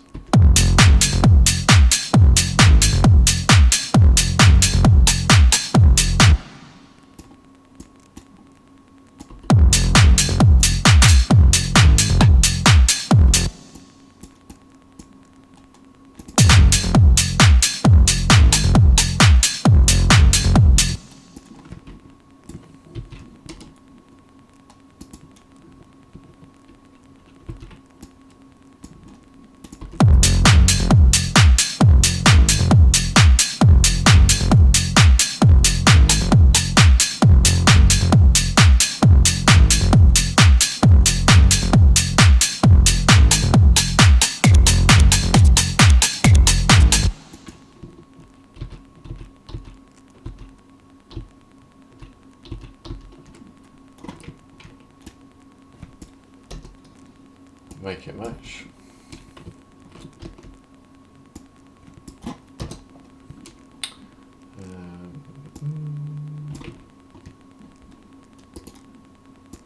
Well, make it match, and then the other thing we need to do is give these claps and hats a bit. So down here you'll see it already selected it, but it's worth double checking. You can change your groove, and your groove is how you might have like a drum loop or something like that, or a percussion loop, sorry, and it's important that you give it a groove.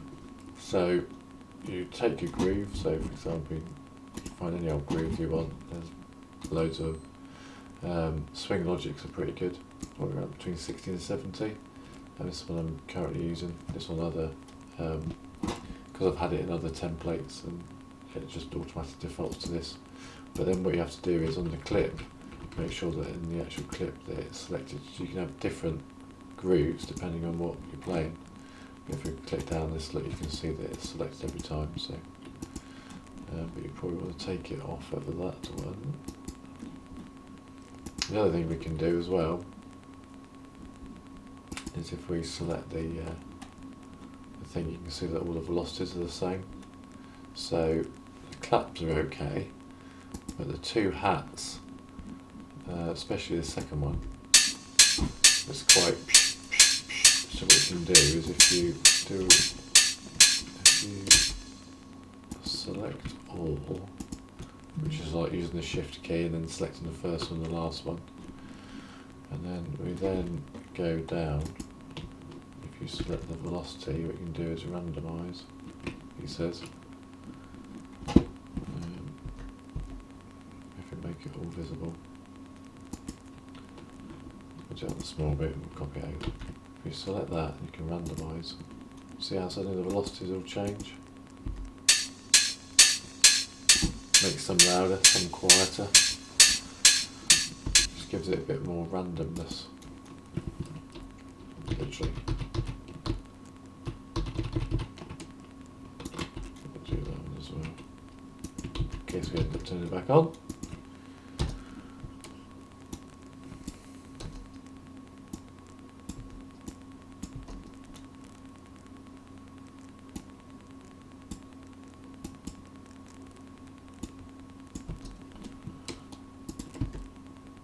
So let's serve that.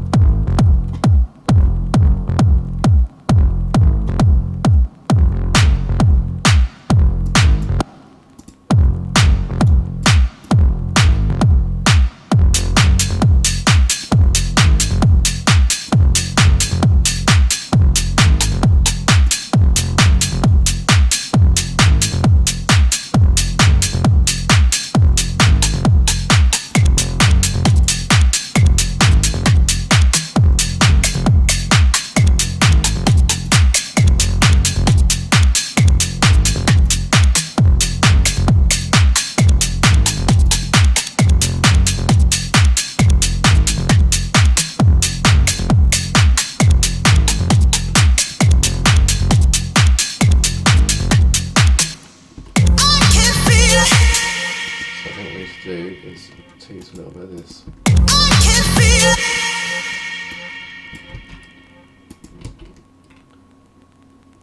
Maybe 4.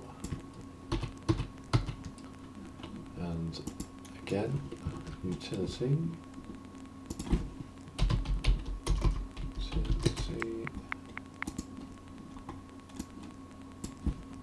Let's automate again.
or something. Another riser. Another build. Let's change that to... Get rid of that one. And this is going to be a horn or something.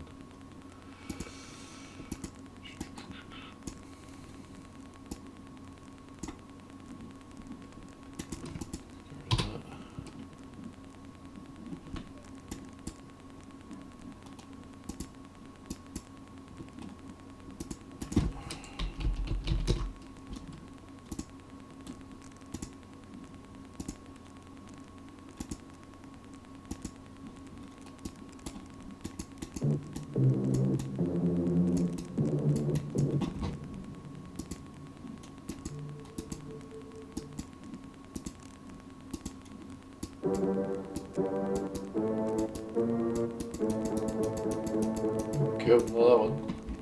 So what I'm trying to do is I'm going to create a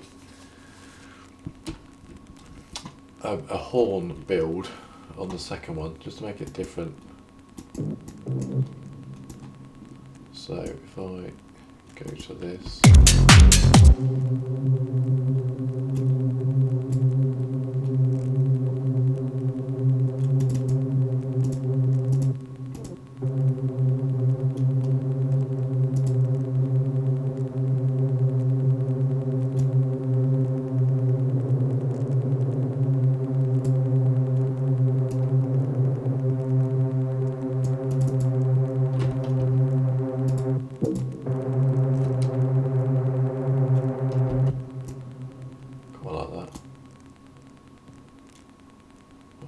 to increase the pitch. So what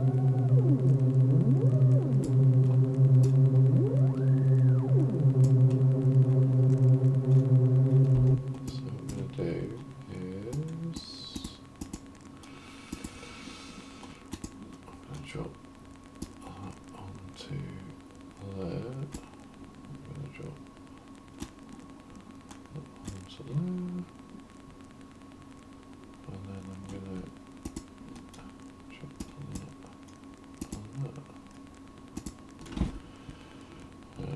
Pitch 1 and pitch 2. So I'm planning to, as it ramps up, I'm going to muck around with the pitch.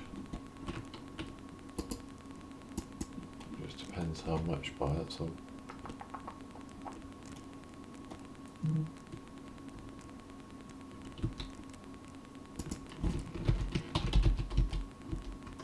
Horn.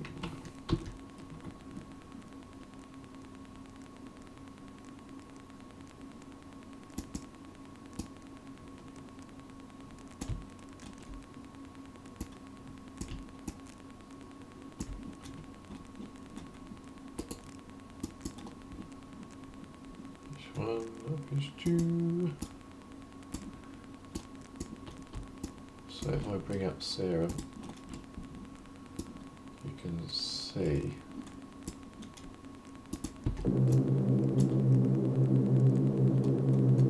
so the pitch is starting to move. Look.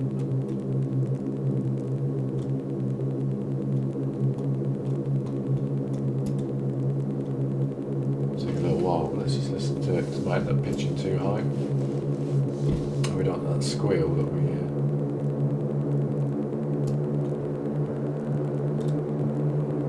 So there's 3 lanes. You've got the auto filter, and the frequency, and you've got the 2 pitches, do oscillator A and oscillator B.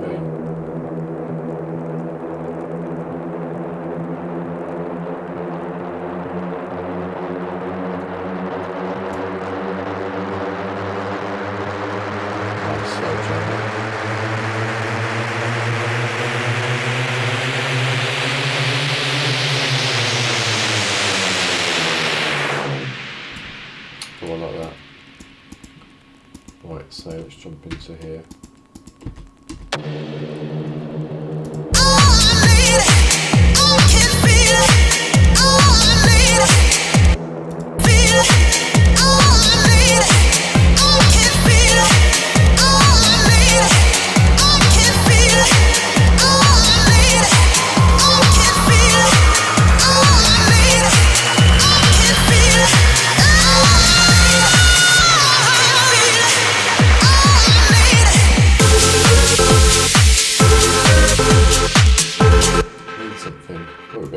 actually.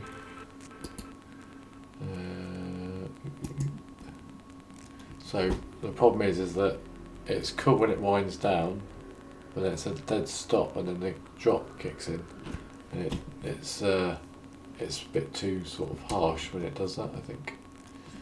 So what we'll do is whack that delay up.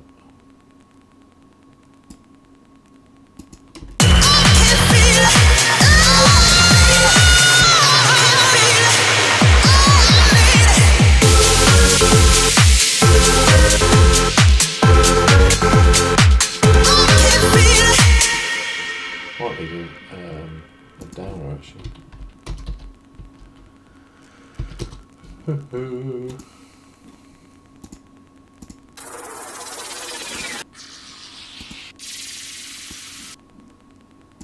be one of these.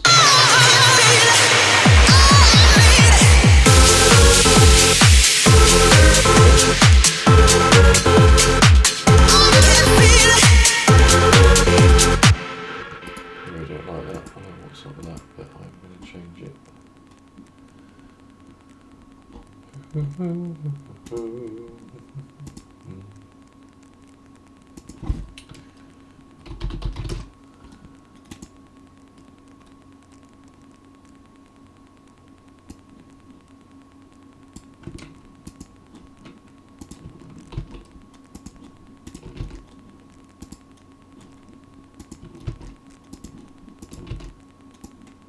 Swap that round.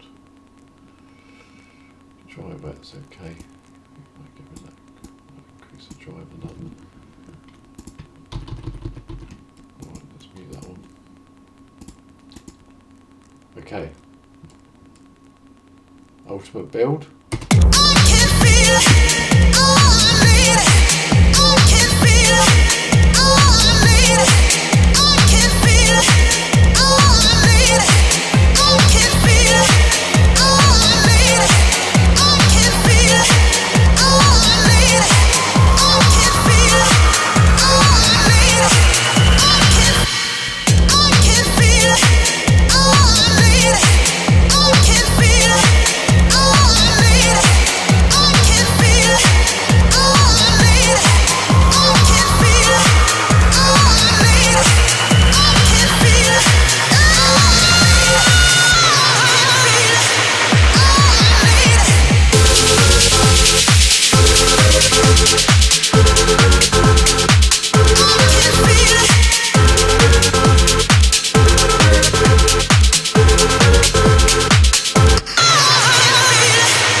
Crash.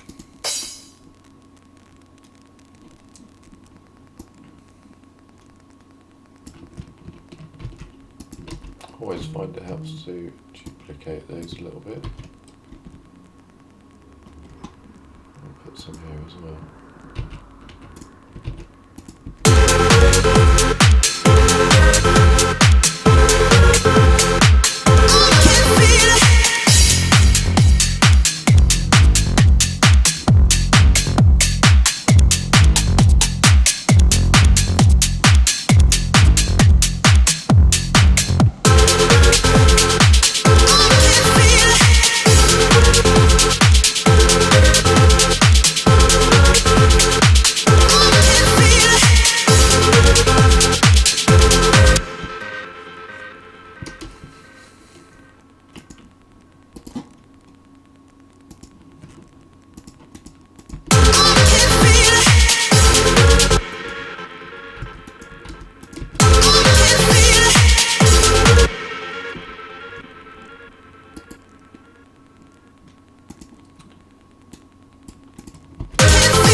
nice. I have to say, that's pretty good. So after all that, let's save it.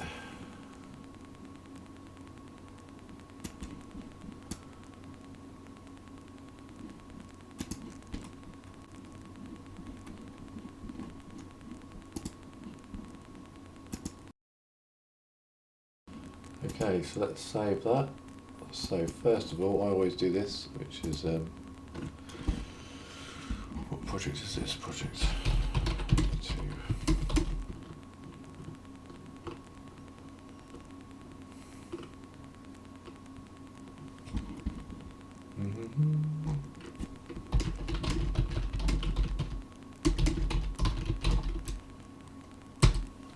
So save it, but then what you then do is go collect all and save. And so what it does is that if you've used anything from anywhere, it sucks it into the project.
Yeah, cool.